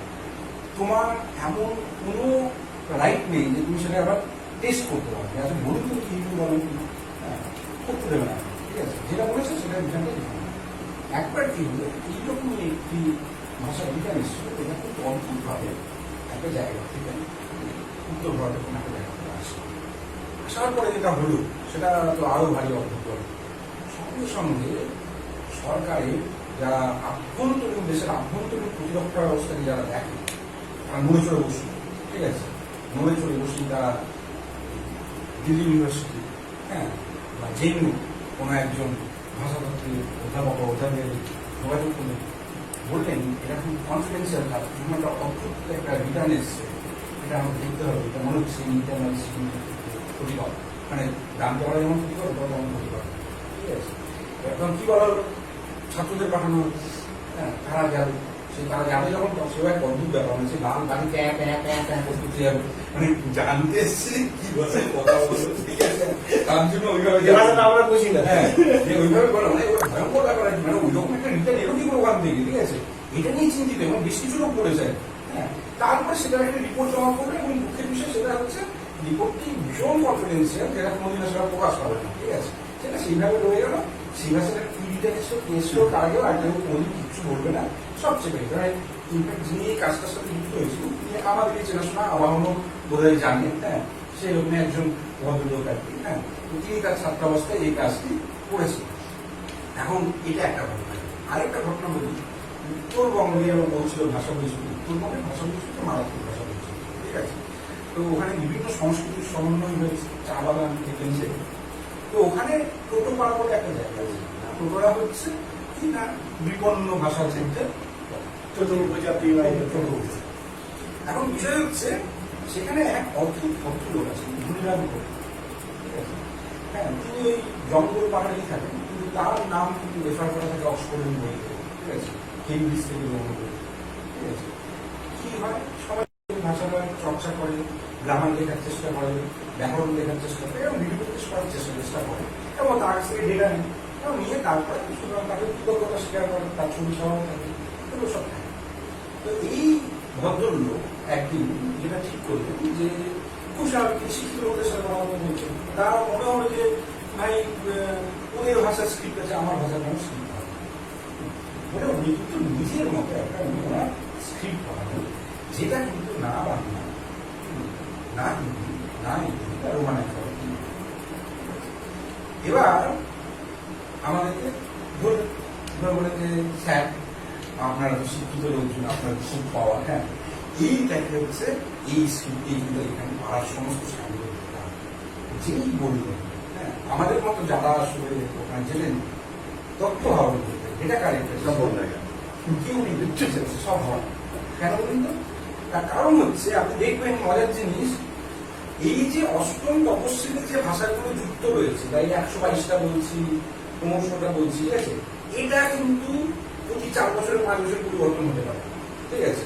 মৈথিলি আগে ছিল কি হিন্দির উপভাষা, 2003-এর অ্যামেন্ডমেন্ট করে ওখানে ওদের জাতিসত্তার প্রশ্ন এমন প্রবল হয়ে উঠলো এবং ভাগ্যক্রমে ওরা পেয়ে গেলেন একজন ভাষাতাত্ত্বিককেও, ঠিক আছে, ভাষাতাত্ত্বিক এটা দরকার, ঠিক আছে, হ্যাঁ, যিনি সাহিত্য দায়িত্ব করে আর কি, হ্যাঁ ব্যাপারটাকে আরো যাতে তুললেন, হ্যাঁ করে দেখালেন যে ওর একটা ঐতিহ্য আছে, ইতিহাস আছে দেখালেন। তখন কি হয়ে গেল, তখন মৈথিলি হয়ে গেল কি অষ্টম তপস্বী যুক্ত একটি ভাষা হিসেবে স্বীকৃত। যতদিন সে হিন্দির আসলে একটি বুলি হিসেবে ব্যবহৃত হতো, ততদিন আপনি কটা ভাষা কাউন্ট করতেন, একটাই ভাষা কাউন্ট করতেন। যে মুহূর্তে আপনি তো মৈথিলির আসলে যেটা হলো, মৈথিলি আসলে 2003-এর পর স্বতন্ত্র ভাষা হিসেবে স্বীকৃতি পেল। এখন যতদিন পর্যন্ত মৈথিলি হিন্দির বুলি ছিল, ততদিন পর্যন্ত আপনি কি বলতেন না একটাই ভাষা। এখন কর্মকারবাবু হচ্ছে সংসার, ঠিক আছে, যেই মুহূর্তে কর্মকারবাবু সেই সংসারে, হ্যাঁ পিকু এবং হচ্ছে চাঁদু দুজনে লড়াই করে আলাদা হয়ে গেল, সেই মুহূর্তে কি হয়ে গেল, কর্মকারবাবু দুটো সংসার হলো, ঠিক আছে। ঠিক একই রকম ভাবে হিন্দি এবং মৈথিলি এখন দুটো আলাদা ভাষা হয়ে গেল। এবার ধরুন আমরা তো ভাষার হয় বা মৃত্যু নিয়ে কথা বলি, আমার তো কিছু ভাষা জন্মাচ্ছে, মানে তাহলে কি তার আগে ভাষাটা ছিল না? ভাষা ছিল কিন্তু, মানে ওই ভাষাটা মৈথিলি তার আগেও ছিল, ঠিক আছে। ব্যাপারটা যেটা হচ্ছে, যেখানে আসলে বারবার আমরা মানে প্রত্যেকেই ঘুরিয়ে নির্দেশ করতে চাইছি যে এই যে ভাষাগত বা ভাষা ভিত্তিক যে বিরোধ, এই বিরোধটা কিন্তু তার আজকের এই চেহারাটা পেয়েছে প্রাথমিকভাবে রাষ্ট্র এবং জাতি এবং দেশ, এই ধারণাগুলো যেভাবে ঐতিহাসিক পর্বে আসলে গড়ে উঠেছে তার মধ্যে, ঠিক আছে। আমার একটা মজার জিনিস দেখুন, মানে আমাদের সেন্সাসে কত বড় বড় গণ্ডগোল আছে, ঠিক আছে। ভাষার স্বীকৃতি কে পেতে পারে? ভাষার স্বীকৃতি পেতে হলে সেই বুড়িটাতে কথা বলে এইরকম মানুষের সংখ্যা হতে হবে ন্যূনতম পক্ষে 10,000, তবেই তাকে আমি হচ্ছে ভাষার স্বীকৃতি দেবো, ঠিক আছে। বলে নিয়ে কী করা হলো, সংস্কৃত ভাষা তপস্বীযুক্ত স্বীকৃত ভাষা, মানে রাষ্ট্র স্বীকৃত ভাষা, ঠিক আছে। ভোজপুরি জানা না, বললে কয়েক লক্ষ লোক পাবে, কয়েক কোটি লোক পাবে, ওকে ওর তো 10,000 অনেক বেশি, একটা সংস্কৃতিতে বহু বেশি, আপনি ওকে কেন দেবেন না স্বীকৃতি? ভাষা দেবে না, ঠিক আছে, দেবেই না, ব্যাপারটা করবি না, মানে এটা একটা ভারী অদ্ভুত ব্যাপার। এই জটিল ব্যাপার আছে, হ্যাঁ, মানে জটিল মানে কি, মানে এইটার মধ্যে আপনার রাজনীতি আছে, আপনার সমাজনীতি আছে, যা চাইবেন আপনি এর মধ্যে পুরোটাই দেখতে পারবেন, ঠিক আছে। তো এখন ওই একই যে ব্যাপারটা হচ্ছে যে আমরা ধরুন যখন বলছি না যে ভাষার ধরুন ভাষা মানে পুরাণ পড়ি প্রত্যেককে বলছি, ভাষা ক্ষয় বলছি, ভাষা হারিয়ে যাওয়া বলছি, ঠিক আছে। ভাষা নিয়ে গর্ব প্রকাশ না করতে পারার কথা বলছি আমি, অবশ্যই এটা কিন্তু ডিফার করবো। আমরা কিন্তু এখন অনেক বেশি ভাষা নিয়ে গর্বিত হতে চাই, যেটা সাম্প্রতিককালের আসলে কিন্তু একটা ফেনোমেনা, ঠিক আছে, হ্যাঁ, মানে যেটা কিন্তু মানে এটাকে আমি আসলে মুশকিল, মানে এই অংশটা চাই কেটে দিতে পারছি, আমি বলে, ঠিক আছে, হ্যাঁ, সেটা হচ্ছে যে এই যে এক ধরনের একটা ডানপন্থী অসহিষ্ণুতা বাড়ছে সমাজে, সেটার জন্য কিন্তু কিছু ডানপন্থী লিডাররা দায়ী হয়, ঠিক আছে। তো প্রবণতা উপাদানগুলো সমাজের মধ্যেই আছে, যে ভাষা নিয়ে রয়েছে, হ্যাঁ, এই যে জাতীয়তাবাদ, উগ্র জাতীয়তাবাদ আমাদের মধ্যে যত বাড়ছে এবং সেখানে একটা ঔপনিবেশিক লেগাসিও আছে, সেইটা কিন্তু এর একটা কারণ বলে আমার খুব বড় করে মনে হয়। যত জাতি রাষ্ট্র শক্তিশালী হচ্ছে, তত জাতীয়তাবাদের নমনাতাগুলো বাড়ছে সেটাই এবং এটা ভাষা তারই একটা reflection, ভাষা যেমন সমাজের একটা বাহু। যাত্রা বিমানও তৈরি করা হচ্ছে একদম, ওর ক্ষেত্রে যদি এটা করছে ভাষা এটা যেহেতু করছে যেহেতু জাতির বাহন, তার ফলে জাতীয়তা যত উগ্র জাতীয়তাবাদ বাড়ছে তত এই কদিন আগে সম্ভবত কর্ণাটকই গন্ডগোলটা হয়েছে এটা অনেক মানে বাধ্য করা হয়েছে তো ওরা বলছে আবার করতে হবে যেটা কিছু জায়গায় আপনার লেখা লেখাতে আমরা যেটা পেয়েছি আর কি যে আমরা যদি ওইটা ওই আগ্রাসনটা মানে আগ্রাসন কথাটা যদি বলি আমরা এড়াতে গিয়ে আমরা যদি পাল্টা আগ্রাসন তৈরি করতে থাকি সেটাও কিন্তু এক ধরনের এক ধরনের কি বলবো হিংস্রতার পরিবেশ তৈরি করে দেবে যেটাও কিন্তু আমাদের কাম্য না আমরা ওটা চাইছি না আমার ধারণা ওটা বেশি দূর পথে যাবেও না, ওটা খুব ওই হবে। আমি কেন বলি আর এখানে শেষে আমি একটা শুধু বলে নিই, মানে আমার যেটা মনে হচ্ছে আসলে শেষে মানে আসলে বলতে আমরা না বড্ড বেশি ভাষাটাকে নিয়ে চিন্তিত হয়ে পড়ছি, ঠিক আছে?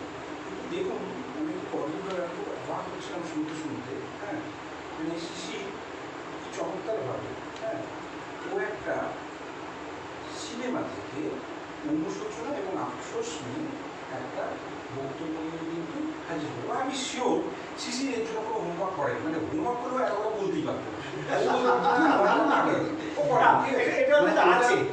এটা আসলে কি এই যে স্বতঃস্ফূর্ততা ভাবনা চিন্তার মধ্যে আছে এই যে কালচারের দিকে দেখা, এখনকার দিনে বাংলা পড়তে পারে না এমন কোনো পড়তে পারে বলতে পারে, ঠিক আছে, না ইংলিশ মিডিয়ামে যে বাংলাগুলো পড়ানো হয়, ঠিক আছে, হ্যাঁ, সেই বাংলাতে সবাই কথা বলতে পারে। তাহলে ল্যাকটা হচ্ছে কোথায়, যেটা হারিয়ে যাচ্ছে, যেটা কমতি, সেটা কোথায়? সেটা হচ্ছে এই বাচ্চাগুলো কিন্তু শিশু যদি পথের পাশাপাশি, হ্যাঁ, উপসংসার বলতে যায়, এই ব্যাপারটা কিন্তু তাদের মধ্যে নেই, ঠিক আছে? ভাষা কিন্তু তার সংস্কৃতিকে কিন্তু বাদ দিয়ে কিন্তু নেই, ঠিক আছে?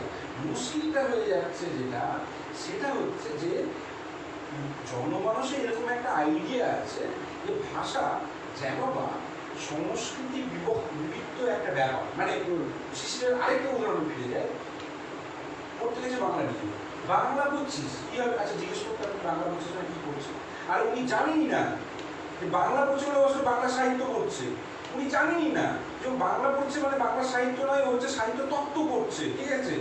দেশ বিদেশে বড় বড় হচ্ছে রগাবার থেকে শুরু করে মিশেল প্রদেশ সবাইকে পড়ছে, ঠিক আছে? সুতরাং এই যে পুরো বিষয়টা যে ওর মধ্যে জুড়ে থাকছে, বাংলা সরকার পড়ছে, ঠিক আছে, থিয়েটার নিয়ে পড়ছে, তারপরে নিয়ে পড়ছে, ঠিক আছে? কেন আসলে লিঙ্গুইস্টিক্সের স্টুডেন্টদের থেকেও লিটারেচারের স্টুডেন্টরা আসলে ভাষাতত্ত্বের প্রশ্নে এতটা গুরুত্বপূর্ণ ভূমিকা নিতে পারে?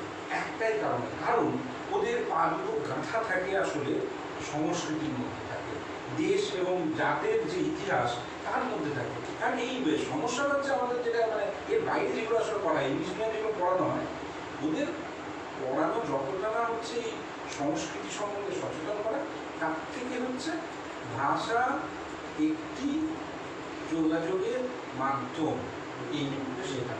আরে যোগাযোগের মাধ্যম কি এইভাবে হয়? যোগাযোগের মানে তোর নাম কি, আমার নাম এই, তুই কোথায় থাকিস, এইটুকু তো। আর যোগাযোগের মাধ্যম তো এমনিই তৈরি। আজকে সমাজ দার্জিলিং এ থাকলে আমিও নেপালি বলতে পারি মোটামুটি কাজ। যোগাযোগের মানে ওই যে বলছে এটা এত ইন্টারেস্টিং কি, যে কারণে আমরা এখন যখন ভাষাতত্ত্ব করতে যাই তখন তার সাথে আমরা মিউজিক বুঝতে চাই, আমরা বুঝতে চাই ফিজিক্সের কথা বুঝতে চাই, মানে কেন জরুরি ওটা বলছে যে একই কথা বলছে, কিন্তু ওই বলার ধরনটার মধ্যে একটা ঝোঁক আছে, যে ঝোঁকটা কিন্তু আসলে সাংগীতিক নির্দিষ্ট প্রয়োগ স্বীকৃত নয়।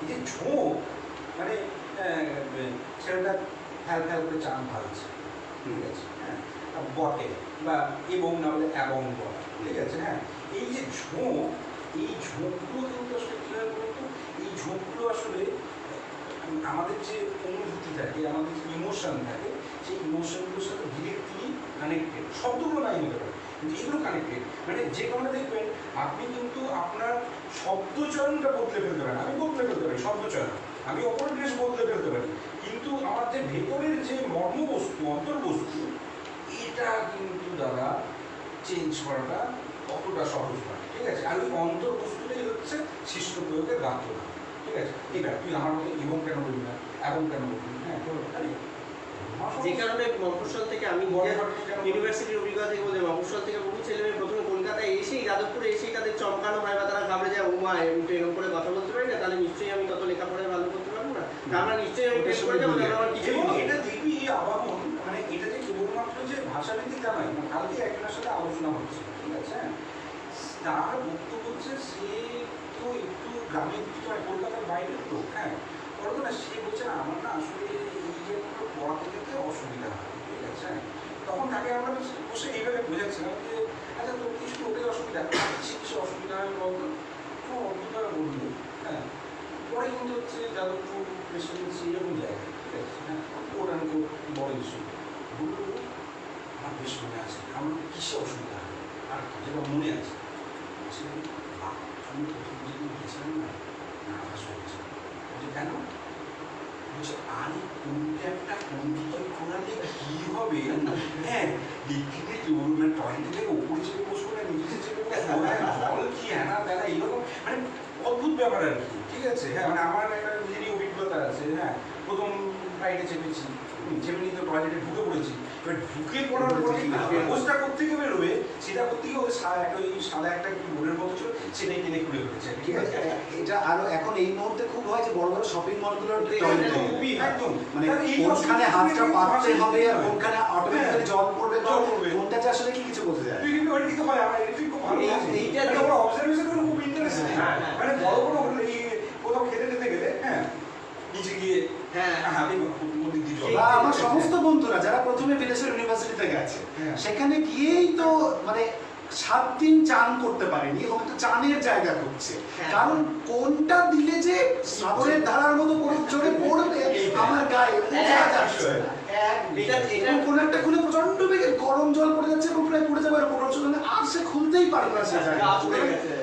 হয় খুব গরম বা খুব ঠান্ডা, আমাদের ভাষাটা হয়ে গেছে এরকম জায়গা। হ্যাঁ এইটা দেখলে ওই চার্লি চ্যাপলিন সার্কাস আসল ছবির স্বাভাবিক ব্যাপারটা প্রথম দৃশ্যটা মনে পড়ে, সেই যে তোমার নিশ্চয়ই মনে আছে, সেই একটা ঘরের মধ্যে চার চারপাশে চার কাঁচ, কিছুতেই আর বেরোতে পারছে না, খালি একটা আসল কাছে গিয়ে রূপটা থাকা। কোনটা? হ্যাঁ, একদম। খালি কাছে গিয়ে এই থাকা। শিষ্ট ব্যাপারগুলো না আমাদের মতো অশিষ্ট লোকেদের ক্ষেত্রে খুব সমস্যা আমি তৈরি যেমন করে। একটা গ্রামে থাকি, আমাদের ক্ষেত্রে একটা সবচেয়ে সমস্যাটা বলছে আজ আমার, যেমন এই যে যাদবপুরে পড়তে এলে বা এতে পড়তে এলে প্রেসিডেন্সিতে পড়তে এলে, এবার আমরা ওখান থেকে এলাম পড়াশোনার ক্ষেত্রে কলকাতায় এলাম, এবার আমি ওই এ বাবা কি ভাষায় কথা বলছে, আমি ওই ভাষাটাকে অ্যাডাপ্ট করার চেষ্টা করলাম, আমরা সভ্য হতে হবে, কথা বলি তো সভ্য হতে হবে, আমি শব্দগুলো নিলাম, এবার আমাকেও বললো গাইয়া, কিন্তু আমি জানি না, আমার স্ট্যাম্প দিলে হচ্ছে গাইয়া, এবার এই গাইয়া স্ট্যাম্পটা আমি কলকাতায় হতে চাইলাম, গিয়ে আমি ফিরে গেলাম শহর থেকে গ্রামে, আমাকে বললো তুই কলকাতায় যা।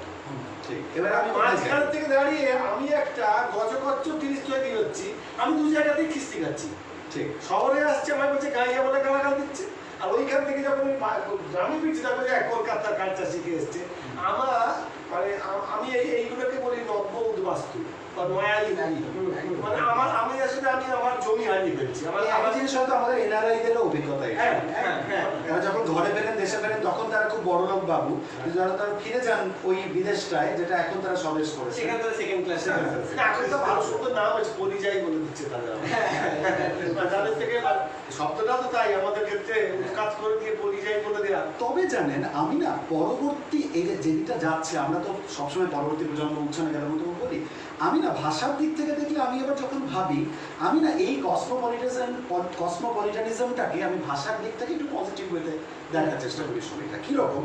আবার আমি একটা উদাহরণ দিই, ধরো আমার একটা বন্ধু, সে বাঙালি, কোথাকার বাঙালি, বাঁকুড়ার বাঙালি ছেলে, ঠিক আছে, সে বিয়ে করলো একটি পাঞ্জাবি মেয়ে, হলো বাঙালি, বাঁকুড়ার বাঙালি বিয়ে করছে পাঞ্জাবের একটি মেয়ে, ঠিক আছে, তারা ডেরা বাঁধলো কোথায়, সংসার বাঁধলো কোথায়, আমেরিকার নিউ জার্সি নামের একটা শহর, ঠিক আছে, বাঙালি, বাঁকুড়ার বাঙালি, হিন্দি ভাষী আবার পাঞ্জাবি ভাষী, মানে পাঞ্জাবের একটা গ্রাম থেকে আসা একটি মেয়ে, সংসার পাচ্ছে নিউ জার্সি আমেরিকার একটা শহর। এদের যে ছেলেটা বা মেয়েটা হচ্ছে, সে যদি তার বাবা মা সেই ভাষাগত সংস্কৃতিগত সম্পদগুলো তার উপরে উজাড় করে দেয়, তাহলে ভাবুন সে কিরকম সমৃদ্ধ একটা ছেলে বা মেয়ে হবে, শিশু হবে। সে থাকছে নিউ জার্সির মতো একটা শহরে, যেটা বা নিউ ইয়র্কের মতো একটা শহরে, যেটা কসমোপলিটানিজমের চূড়ান্ত, সেখানে বহু ভাষা, বহু সংস্কৃতি, চারদিকে বহুর জয় জয়কার। আমাদের মতো বহুত্ববাদকে চেপে দেওয়া হচ্ছে না এখনকার মতো, বরং তাকে সেলিব্রেট করা হচ্ছে, এরকম একটা জায়গাতে সে থাকছে। তার বাবা তাকে যদি বাংলা শেখায়, সেই বাংলাটা একই সঙ্গে হবে কলকাতার প্রণীত বা স্ট্যান্ডার্ড বাংলা এবং একই সঙ্গে বাঁকুড়ার বাংলা। তার মা যখন তাকে তার ভাষাটা শেখাবে, সে শিখবে হিন্দি, আবার সে শিখবে পাঞ্জাবি, সে গুরুমুখীও শিখবে, আবার বা পাঞ্জাবের একটা গ্রামের পার্টিকুলার একটা পাঞ্জাবি চলনও শিখবে, সেটা শিখবে। তার সঙ্গে সে শিখবে আমেরিকান ইংলিশ। এবার এত কিছু নিয়ে যখন সেই বাচ্চাটার সঙ্গে আমি যখন ভিডিও করে তাকে বলছি, তার সঙ্গে কথা বলছি, কি খাচ্ছ বাবু, আমি বাংলাতেই বলছি, দেখি সে কি উত্তরটা কি দেয় বা কি ভাষায় দেয়। এটা হচ্ছে আমার একটা মজা, আমি বাংলাতেই থ্রো করবো। যেমন আমি ব্যাংকের কাউন্টারকে অবদান আমি বাংলাতেই যাবো, আমি ট্যাক্সি দেওয়ার সময় বাংলাতেই বলবো। সেই রকম আমি শিশুটাকে বললাম যে কি খাচ্ছ বাবু, ও বললো অদ্ভুতভাবে মিলিয়ে মিশিয়ে কি সুন্দর করে বললো, পানি খাচ্ছি। এবার এটা কি ট্যাস একটা কিরকম একটা কি ভাষা বলছে, কি শেখাচ্ছিস, বাবা মাকে বলবে। আমার খুব ভালো লাগলো এই কারণে, কারণ সে পানিটা নিশ্চয়ই সে মায়ের কাছ থেকে শিখেছে। এটি বাঁকুড়ার বাঙালি, হিন্দু বাঙালি ছিল, সে পানি বলবে না সচরাচর, এটাই আকাঙ্ক্ষিত, সে জল বলবে। কিন্তু সে পানিটা নিল হিন্দি থেকে বা পাঞ্জাবি থেকে, মানে মায়ের কাছ থেকে, কিন্তু খাচ্ছিটা নিল বাবার কাছ থেকে বা বাংলা থেকে। আবার সেই শিশুটা জানে না যে আসলে পানির সঙ্গে পিটা যায়, পানি আমরা পি না, পানি কখনো খাই না। যার কারণে সমস্ত অবাঙালিরা বাঙালিদের আবার খুব হ্যাটা করে, এ বাবা এটা জল খায়, এ কি রে ভাই জল খায়। এটা আমাদের কাছে জলের মতোই তরল হচ্ছে জল খাওয়া। কিন্তু বাচ্চাটা অজান্তেই একদম সম্পূর্ণ অজ্ঞাতের সাথে মিলিয়ে গেছিল পানি খাচ্ছি, মানে ও জল খাচ্ছি, জলটাকে শুধু রিপ্লেস করলো পানি দিয়ে, কিন্তু খাচ্ছি জলটাই আসলে খাই। যেমন সমস্ত বাঙালি, সে এখানকার বাঙালি হোক, বাঁকুড়ার বাঙালি হোক, কি নিউ ইয়র্কের বাঙালি হোক, সব বাঙালি জলটা কিন্তু খায়, জলটা পি করে না, মানে পিনা হয় না, খানা পিনা হয় কিন্তু জল পিনা হয়, পানি পিনা কিন্তু জল খাওয়া। সেই বাচ্চাটা ওটা নেই। কে বলতে পারে এই শিশুটি যেদিন বড় হবে, যেদিন অ্যাডাল্ট হবে, যেদিন সাবালক হবে, তার মধ্যে হয়তো এই সমস্ত ভাষা সংস্কৃতিগুলোই সমৃদ্ধ হয়ে বাঁচবে। সে হয়তো একই সঙ্গে একদিন গ্রন্থ সাহিবও পড়তে চাইবে, সে হয়তো রবীন্দ্রনাথও পড়তে চাইবে, সে হয়তো এডগার অ্যালান পো বা আর্নেস্ট হেমিংওয়েও পড়তে চাইবে বা পড়বে সব কিছু। আমার কাছে এইটা হচ্ছে শুধু বাংলা বলে না, ওখানে বাংলা সহ সমস্ত ভাষা, সমস্ত সংস্কৃতিগুলো যার যার সমান মাথা তুলে দাঁড়ালো ওই শিশুটার মধ্যে বা দাঁড়াবে। যার কারণে আমি এই বিশ্বায়ন বা কসমোপলিটানিজম এটাকে আমি কখনো আমি খারাপ বলে দেখি না। এই মানে ওই যদি সেটা, এর মধ্যে বিরাট যদি আছে, যদি সে এই সমস্ত ভাষা সংস্কৃতিগুলোর সম্পদ সম্ভারগুলো সে পায়, এবার এই যদিটা আমরা অনেক জায়গাতে অর্জন করে দিচ্ছি, সেখানেই আসলে সেখানেই আমরা আসলে আমারও অনেকক্ষণ বলছি, শেষ করে আনা উচিত। আবার একটা জায়গায় ভালো লাগছে বলে আসলাম, ভাবতেও চাইছি না। হ্যাঁ, মানে আসলে ওইটা তোমার ইমেটেরিয়াল হয়ে গেছে। এখন ব্যাপার হচ্ছে এই ওইটা বলে আমার মনে পড়লো যে ওর আসলে জ্যোতি ফেসটা খুব ইম্পর্টেন্ট। ঠিক আছে, মানে ব্যাপার হচ্ছে কসমোপলিটান বা বিশ্বায়িত পৃথিবীর যে ব্যাপারটা, সত্যি একটা বিশ্বায়িত একটা সমাজের মধ্যে আমরা আছি, মিলেমিশে, এটাই হওয়া উচিত। ঠিক আছে, হ্যাঁ। এখন মানে এইটার একটা অনুরোধ হচ্ছে, আমাদেরই এক বন্ধুর সাথে চাইনাতে শেখে, ঠিক আছে, সেখানে তার বিয়ে হয়েছে এবং তার এক সন্তান হয়েছে। ব্যাপারটা ভীষণ ভালোভাবে এগোচ্ছে ওই সব কিছু। কিন্তু মাঝে যেটা এই যে ধরুন ভারত এবং চীনের মধ্যেকার যে টেনশনটা আমাদের তৈরি হলো, হ্যাঁ, তারপরে দেখা গেল ওখানে একটা অদ্ভুত পরিস্থিতি, ফ্যামিলি, মানে আপনি কখন এই লোকটার এই ফ্যামিলিটা কথা বলবেন, ঠিক আছে, মা চাইনিজ, বাবা ইন্ডিয়ান, এবং বাবা ভারতবর্ষ থেকে ওখানে গিয়ে ওখানেই সেটেল করে গেছেন, চায়নাকে ভালোবাসে, বা সেই চাইনিজ ফ্যামিলিগুলোর কথা বলুন, ওদের আনন্দবাজারেই বোধহয় লেখাটা বেরিয়েছিল, যদি না ভুল হয়ে থাকে সেই সময়, যে এই চাইনিজ পাড়াগুলোর আসলে এই গণ্ডগোলটা আসলে কোথায় জানেন, গণ্ডগোলটা কিন্তু এই যে ভাষা সংক্রান্ত যে আমাদের উদ্বেগ বা এইসব ব্যাপার, এই পুরো গণ্ডগোলটা আসলে লুকিয়ে রয়েছে ঠিক কয়েকটা বিষয়। এক হচ্ছে রাষ্ট্র, জাতি, ঠিক আছে, প্রিন্ট মিডিয়া, মানে প্রিন্ট মিডিয়া হোক না, স্ক্রিপ্ট, মানে লেখক, ঠিক আছে, এইগুলোর মধ্যে আসলে ঢুকে রয়েছে। এদের মধ্যেকার যে টানা পড়ে যে টেনশন, ঠিক আছে, সেটা কিন্তু চালিয়ে যায় ভাষার মধ্যে। আর সেটা যখন ভাষার মধ্যে চালিয়ে যায়, প্রথমে যেভাবে আমরা বলেছিলাম ভাষা এবং ব্যক্তি, মানে পুরো কথা নিয়ে আসছিল, যে একই জিনিস, ঠিক আছে, বা খাওয়াও জিনিস, ঠিক আছে, তখন সেটা কী হয়, সেটা সন্তান করে ব্যক্তিকেও, ফলে ব্যক্তিও কী হয়ে ওঠে, ব্যক্তিও হচ্ছে অসহিষ্ণু হয়ে পড়ে, ঠিক আছে। এবার এই ব্যাখ্যাটা, আমার এই ব্যাখ্যাটা অবশ্য যেটা খুব একটা মনোরৈখিক, মানে একটা সরলরৈখিক, খুব সরল ব্যাপার মনে হচ্ছে, কারণ নয়, আপনি যেটা বলছেন বিভিন্ন দিক থেকে আকর্ষণ হচ্ছে, আরও মাত্রাগুলোকে আমাদের বুঝতে হবে।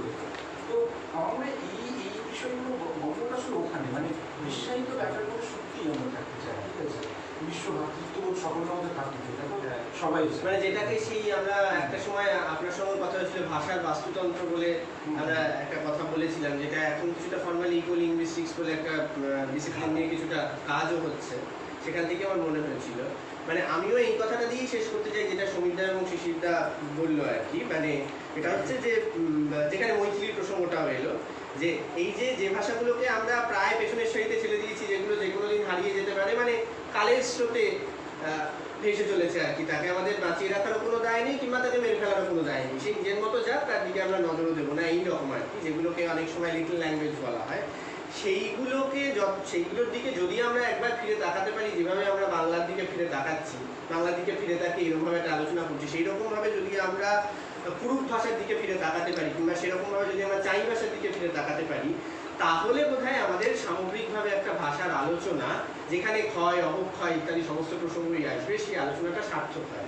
আমাদের একটা জিনিস মনে রাখা দরকার, যে সম্ভবত 2017 সালে, আমি যদি খুব ভুল না বলি, দীর্ঘদিনের আন্দোলনের পর উত্তরবঙ্গের দুটো ভাষা, একটা হচ্ছে রাজবংশী, একটা হচ্ছে কামতাপুরী, এই দুটো আমাদের বিধানসভায় আলাদা ভাষা হিসেবে স্বীকৃতি পেয়েছিল।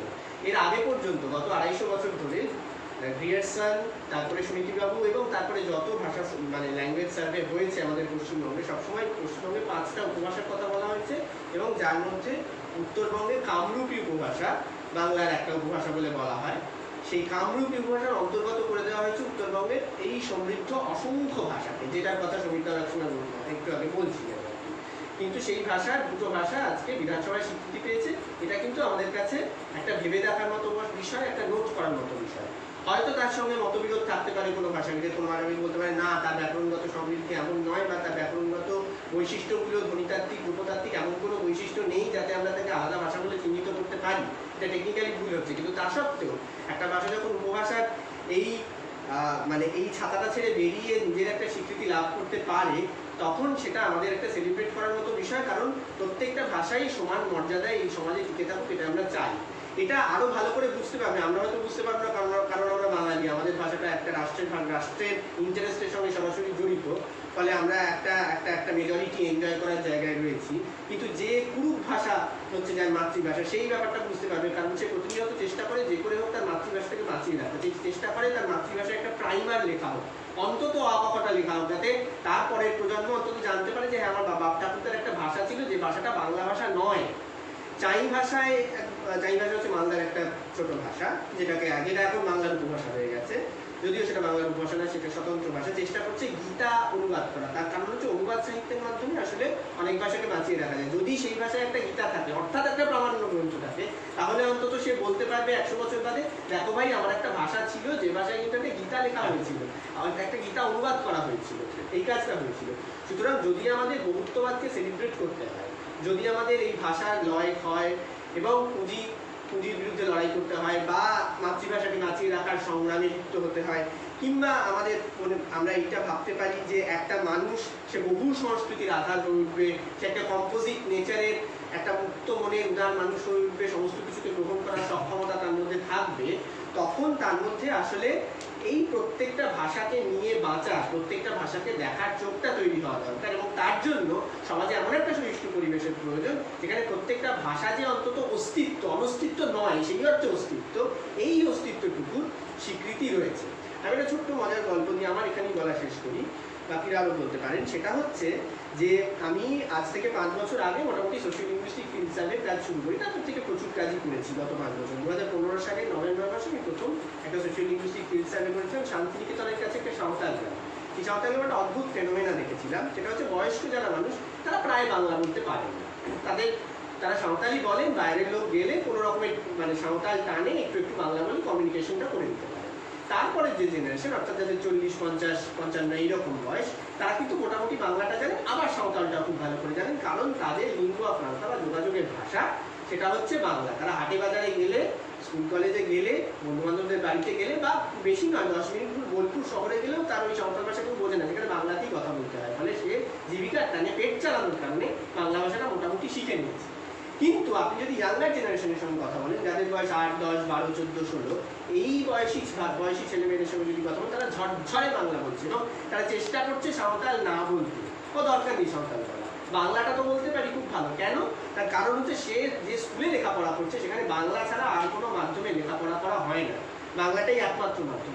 যেহেতু লেখাপড়ার সঙ্গে বাংলা ভাষাই সম্পর্কিত এবং সাঁওতাল ভাষায় লেখাপড়ার কোনো প্রয়োজন নেই, সেই জন্য সে ভাবছে যে হ্যাঁ, সাঁওতাল বাংলাটাই হচ্ছে আমার আসল ভাষা, যে ভাষাটা আমাকে সরাসরি অর্থের সঙ্গে যোগ করিয়ে দেবে, যে ভাষাটা শিখলে আমি অর্থ উপার্জন করতে পারবো। এখানে দু ধরনের ভাবনা তৈরি হচ্ছে। একটা সামাজিক মনস্তত্ত্ব, যে সাঁওতাল শিখে কি হবে, লাভ নেই। আরেকটা তার ব্যক্তিগত মনস্তত্ত্ব, যে স্কুলে তো সাঁওতাল আমি শিখতেই পারছি না, আমি সাঁওতাল বাড়িতে যেরকম কমিউনিকেশন করছি, সাঁওতাল ভাষাটার যে ব্যাকরণ, তার যে সাহিত্য, তার যে সমৃদ্ধি, সংস্কৃতি, কিছু তো জানতে পারছি না। মানে সাঁওতালটা আমি ভালো করে জানিও না, আর সাঁওতালটা শেখার কোনো দরকার নেই। আমি বরং বাংলাটা ভালো করে শিখি, বড় হয়ে আজ থেকে 10 বছর পর আমাকে যখন চাকরি করতে হবে তখন তো ওটাই কাজে লাগবে। জিনিসটা কাজে লাগে না, সেই জিনিসটা আমি শিখে কি করবো, আমার কি প্রয়োজন। এটা তো আমাদের দীর্ঘদিনের মনোভাব। মানে এটা শিশুরাও জানে, সেটা হচ্ছে যে মেকালে মিনিক্সে যখন 1835 সালে ইংলিশ এডুকেশন অ্যাক্ট তৈরি হলো, তখন এই কথাটাই বলা হয়েছিল যে এমন একটা সম্প্রদায় তৈরি করতে হবে যারা আসলে কালো চামড়ার সাহেব, লেখাপড়ায় পুরোপুরি সাহেব, চামড়ার রঙটা কালো। কাজেই লেখাপড়ার সঙ্গে অর্থের সম্পর্ক যখনই সরাসরি রয়েছে, যেটা ইংলিশ মিডিয়াম বাংলা মিডিয়ামের কথাও শিশুরা বলছিল, এটা কিন্তু এই সাঁওতাল মিডিয়াম বা সাঁওতাল ভাষা এবং বাংলা ভাষার ক্ষেত্রে একই রকম সত্য। অর্থাৎ ভাষার বাহন কোনটা হচ্ছে এবং কোন ভাষাটা বিষয় হিসেবে পড়ানো হচ্ছে, এই দুয়ের মধ্যে যখন ফারাক হয়ে যায় তখন কিন্তু এই সমস্যাটা তৈরি হয়। আমি সাঁওতাল আর বাংলার কথা বললাম কারণ ইংরেজি বাংলা নিয়ে তো অনেক কথা হবে। আপনি সাঁওতাল আর বাংলাকে কলকাতার ইংরেজি বাংলা দিয়ে রিপ্লেস করে দিন, ব্যাপারটা কিন্তু এক। আমি আসলে ভাষার রাজনীতিটাকে ধরতে চাইলাম বলে জাস্ট কনটেক্সটটাকে একটু পাল্টে দিই। এইটাই আমার বলার, যে বহুত্ববাদকে সেলিব্রেট করতে হলে আসলে ও শুধু বাংলায় পড়ে থাকলে চলবে না। ভাষিক সামগ্রিকভাবে যে ভাষিক আগ্রাসন, বিভিন্ন ভাষার ওপর যে অবদমন, রাষ্ট্রের যে রাজনীতি, একটা সীমারেখার যে রাজনীতি, জাতিসত্তার যে জাগরণ, এই প্রত্যেকটা প্রশ্নকে অ্যাড্রেস করতে হবে as a general question, not a particular question. এইটুকুই আমরা প্রত্যেক ভাষায় তার নিজস্ব স্বাতন্ত্র্য নিয়ে টিকে থাকবো। আমরা যে বাঙালি হিসেবে বাংলা ভাষা নিয়ে বলছি, অন্যান্য যে সমস্ত ভাষাভাষীর মানুষ আছেন যারা সেই অর্থে তো মাইনরিটি হয়ে আছেন, তাদের মধ্যে তার মুখপাত্র হয়ে বলার মতো কোনো মানুষ হয়তো সেই অর্থে নেই। তাদের ভাষাগুলোকে যদি আমরা সমানভাবে দেখতে পারি, বা আমরা বাঙালি হিসেবে বা মানুষ হিসেবে, ভারতীয় হিসেবে আমরা যে বহুত্ববাদে বিশ্বাস করি, সেটা যে আক্ষরিক অর্থে সত্যি, এটা ভাষা দিয়েও প্রমাণ করার দরকার। স্যার, যদি আমাদের সমস্ত আজকের আলোচনাটাকে যদি আমরা সামাপ করতে চাই, আপনি কীভাবে শেষ করে আপনার কাছে শেষের দায়িত্ব? সমস্ত আলোচনাটাকে যদি আমরা সামাপ করি আর কি। আমরা ভাষার রাজনীতি নিয়ে কথা বলেছি, যদিও পরিসর অনেক রয়ে গেল। ভাষার রাজনীতি বললে শব্দটাকে পাল্টে নিয়ে রাজনীতির ভাষা নিয়ে অনেক কিছু কথা বলার একটা জায়গা, পরিসর তৈরি হয়তো হয়ে গেল এই আলোচনা থেকে। ভবিষ্যতে যদি কখনো আবার আমরা এরকম ভাবে কোনো আড্ডায় বসতে পারি, তখন আপনি এরকম কোনো ভাষাকে নিয়ে বলবো। মিডিয়ার ভাষা কীভাবে আমাদের পাল্টে যাচ্ছে, আমাদের প্রতিনিয়ত যে শুধু টেলিভিশন, যে শুধু বাংলা ভাষা, যেখানে শব্দগুলো আসলে ধারাবাহিকভাবেই চলবে এবং যে বিষয়টা বারবার বিভিন্ন দিক থেকে বিভিন্নভাবে উঠে আসছে আর কি, সেটা হচ্ছে যে মানে তার মনে কিন্তু একটাই প্রশ্ন আসলে যে ভাষা কি, হ্যাঁ ভাষাকে আসলে আমরা কীভাবে উদযাপন করতে পারি এবং বহুভাষিক পরিসরে আসলে আমরা কীভাবে একসাথে আজকের এই অসহিষ্ণুতার দিনে একসাথে মিলেমিশে থাকতে পারি। হ্যাঁ, তো এই বিষয় নিয়ে প্রচুর আলোচনা হবে, প্রচুর আলোচনা চলা উচিত। শুধু একটা ছোট্ট বাস্তবতা, যে বাস্তবতাকে আমাদের ভোলা উচিত নয়, শুধুমাত্র ভারতবর্ষের ক্ষেত্রে নয়, সমস্ত জায়গার ক্ষেত্রে। সেটা হচ্ছে, এটা আসলে একটা ওই হিন্দি একটা কহাবত আছে, সেটা হচ্ছে যে মানে ভারতবর্ষের ভাষিক পরিস্থিতির কথা বলতে গেলে আমরা বলি, সেটা হচ্ছে ক্রোশ ক্রোশ পে পানি বদলে 4 কোষ পে পানি। ঠিক আছে, আমরা এমন একটা দেশে থাকি যেখানে প্রতি কোষে হচ্ছে জলের চরিত্র বদলে যায়, আর 4 কোষে বাণীর চরিত্রটা বদলে যায়। ঠিক আছে, কিন্তু মজার ব্যাপার যেটা হচ্ছে আপনি কাশ্মীর থেকে সোজা ট্রেনে করে চলে যান কন্যাকুমারী বা বোম্বের ওই পার থেকে সোজা চলে আসুন বঙ্গোপসাগরের এই পারে, আপনি দেখবেন এত ভাষী বৈচিত্র্য থাকা সত্ত্বেও আপনার কিন্তু পুরো রাস্তায়, যাতায়াতের রাস্তায় সেই ডিসলোকেশনের লক্ষ্য আপনার কমিউনিকেশনটা কিন্তু দেখতে পেলাম। হ্যাঁ, আপনি কিন্তু বাধা পড়ে রয়ে গেছেন, আপনি বাধা আছে আসলে, ঠিক আছে। তো আমরা সেই একটা বান্ধবের মধ্যেই থাকি, মানে এই শৃঙ্খল মধ্যেই, ঠিক আছে, ভালো, কিন্তু কিছু কিছু শৃঙ্খল আছে যে শৃঙ্খলের মধ্যে থাকাটা কিন্তু খুব আনন্দ জরুরি। আছে। ভাষিক শৃঙ্খলটা আসলে আমার মনে হয় সেই জাতীয় একটা বিষয়, এই আর কি। অসংখ্য ধন্যবাদ আমারও, শ্রমিকদা, শিশিরবাবু, সবাই যে আমাদের মতো একজন গ্রামীণ নাট্য দলের আহ্বানে অনুরোধে সাড়া দিয়ে এরকম একটা জায়গায় যে আমাদের সঙ্গে আলোচনায় বসেছেন, এত দীর্ঘ সময় কাটিয়েছেন। বাক্সার নাট্যজনের তরফ থেকে সবাইকে অসংখ্য ধন্যবাদ। ভালো থাকবেন, সুস্থ থাকবেন। না, এখানে আরেকটা বিষয় যেটা আমি আসলে মিস করে গেলাম, সেটা হচ্ছে যে আমরা শহরাঞ্চলে কিছু কিছু লোককে ভাষা নিয়ে ভাবনা চিন্তা করতে দেখি, ঠিক আছে, কিন্তু আপনারা যে আপনাদের নাট্য দলের পক্ষ থেকে, হ্যাঁ, কলকাতা শহর থেকে কিছুটা দূরে থেকেও আসলে এইরকম একটা বিশ্বজনীন একটা ভাবনাতে মুখিত হতে চাইছেন, লোকজনকে ভাবাতে চাইছেন, হ্যাঁ, এটা কিন্তু নিঃসন্দেহে আসলে একটা প্রশংসার দাবি রাখে, ঠিক আছে। তো আমরা চাইবো ভবিষ্যতে আপনারাও যদি এই বিষয়গুলো আরো ঘন ঘন করতে পারেন, আপনারা সাহায্য করলে। এবং আমি ব্যক্তিগতভাবে আরেকটু ধন্যবাদ জানাবো আমাদেরকে, কারণ আমাদের সাথে যোগাযোগটা আমার হয়েছিল খবরের কাগজে, একটা লেখাপড়ে আনন্দবাজার পত্রিকায়, তারপরে যোগাযোগ করি এবং তারপরে উদ্যোগ নিয়ে শিশিরবাবু এবং সঙ্গীতার সঙ্গে যোগাযোগটা করে আমাদের এই উদ্যোগে সামিল হয়েছে। অসংখ্য ধন্যবাদ সবাইকে, আবার সবাইকে আমার তরফ থেকে ধন্যবাদ। ভালো থাকবেন, সুস্থ থাকবেন, সুন্দর থাকবেন। নমস্কার।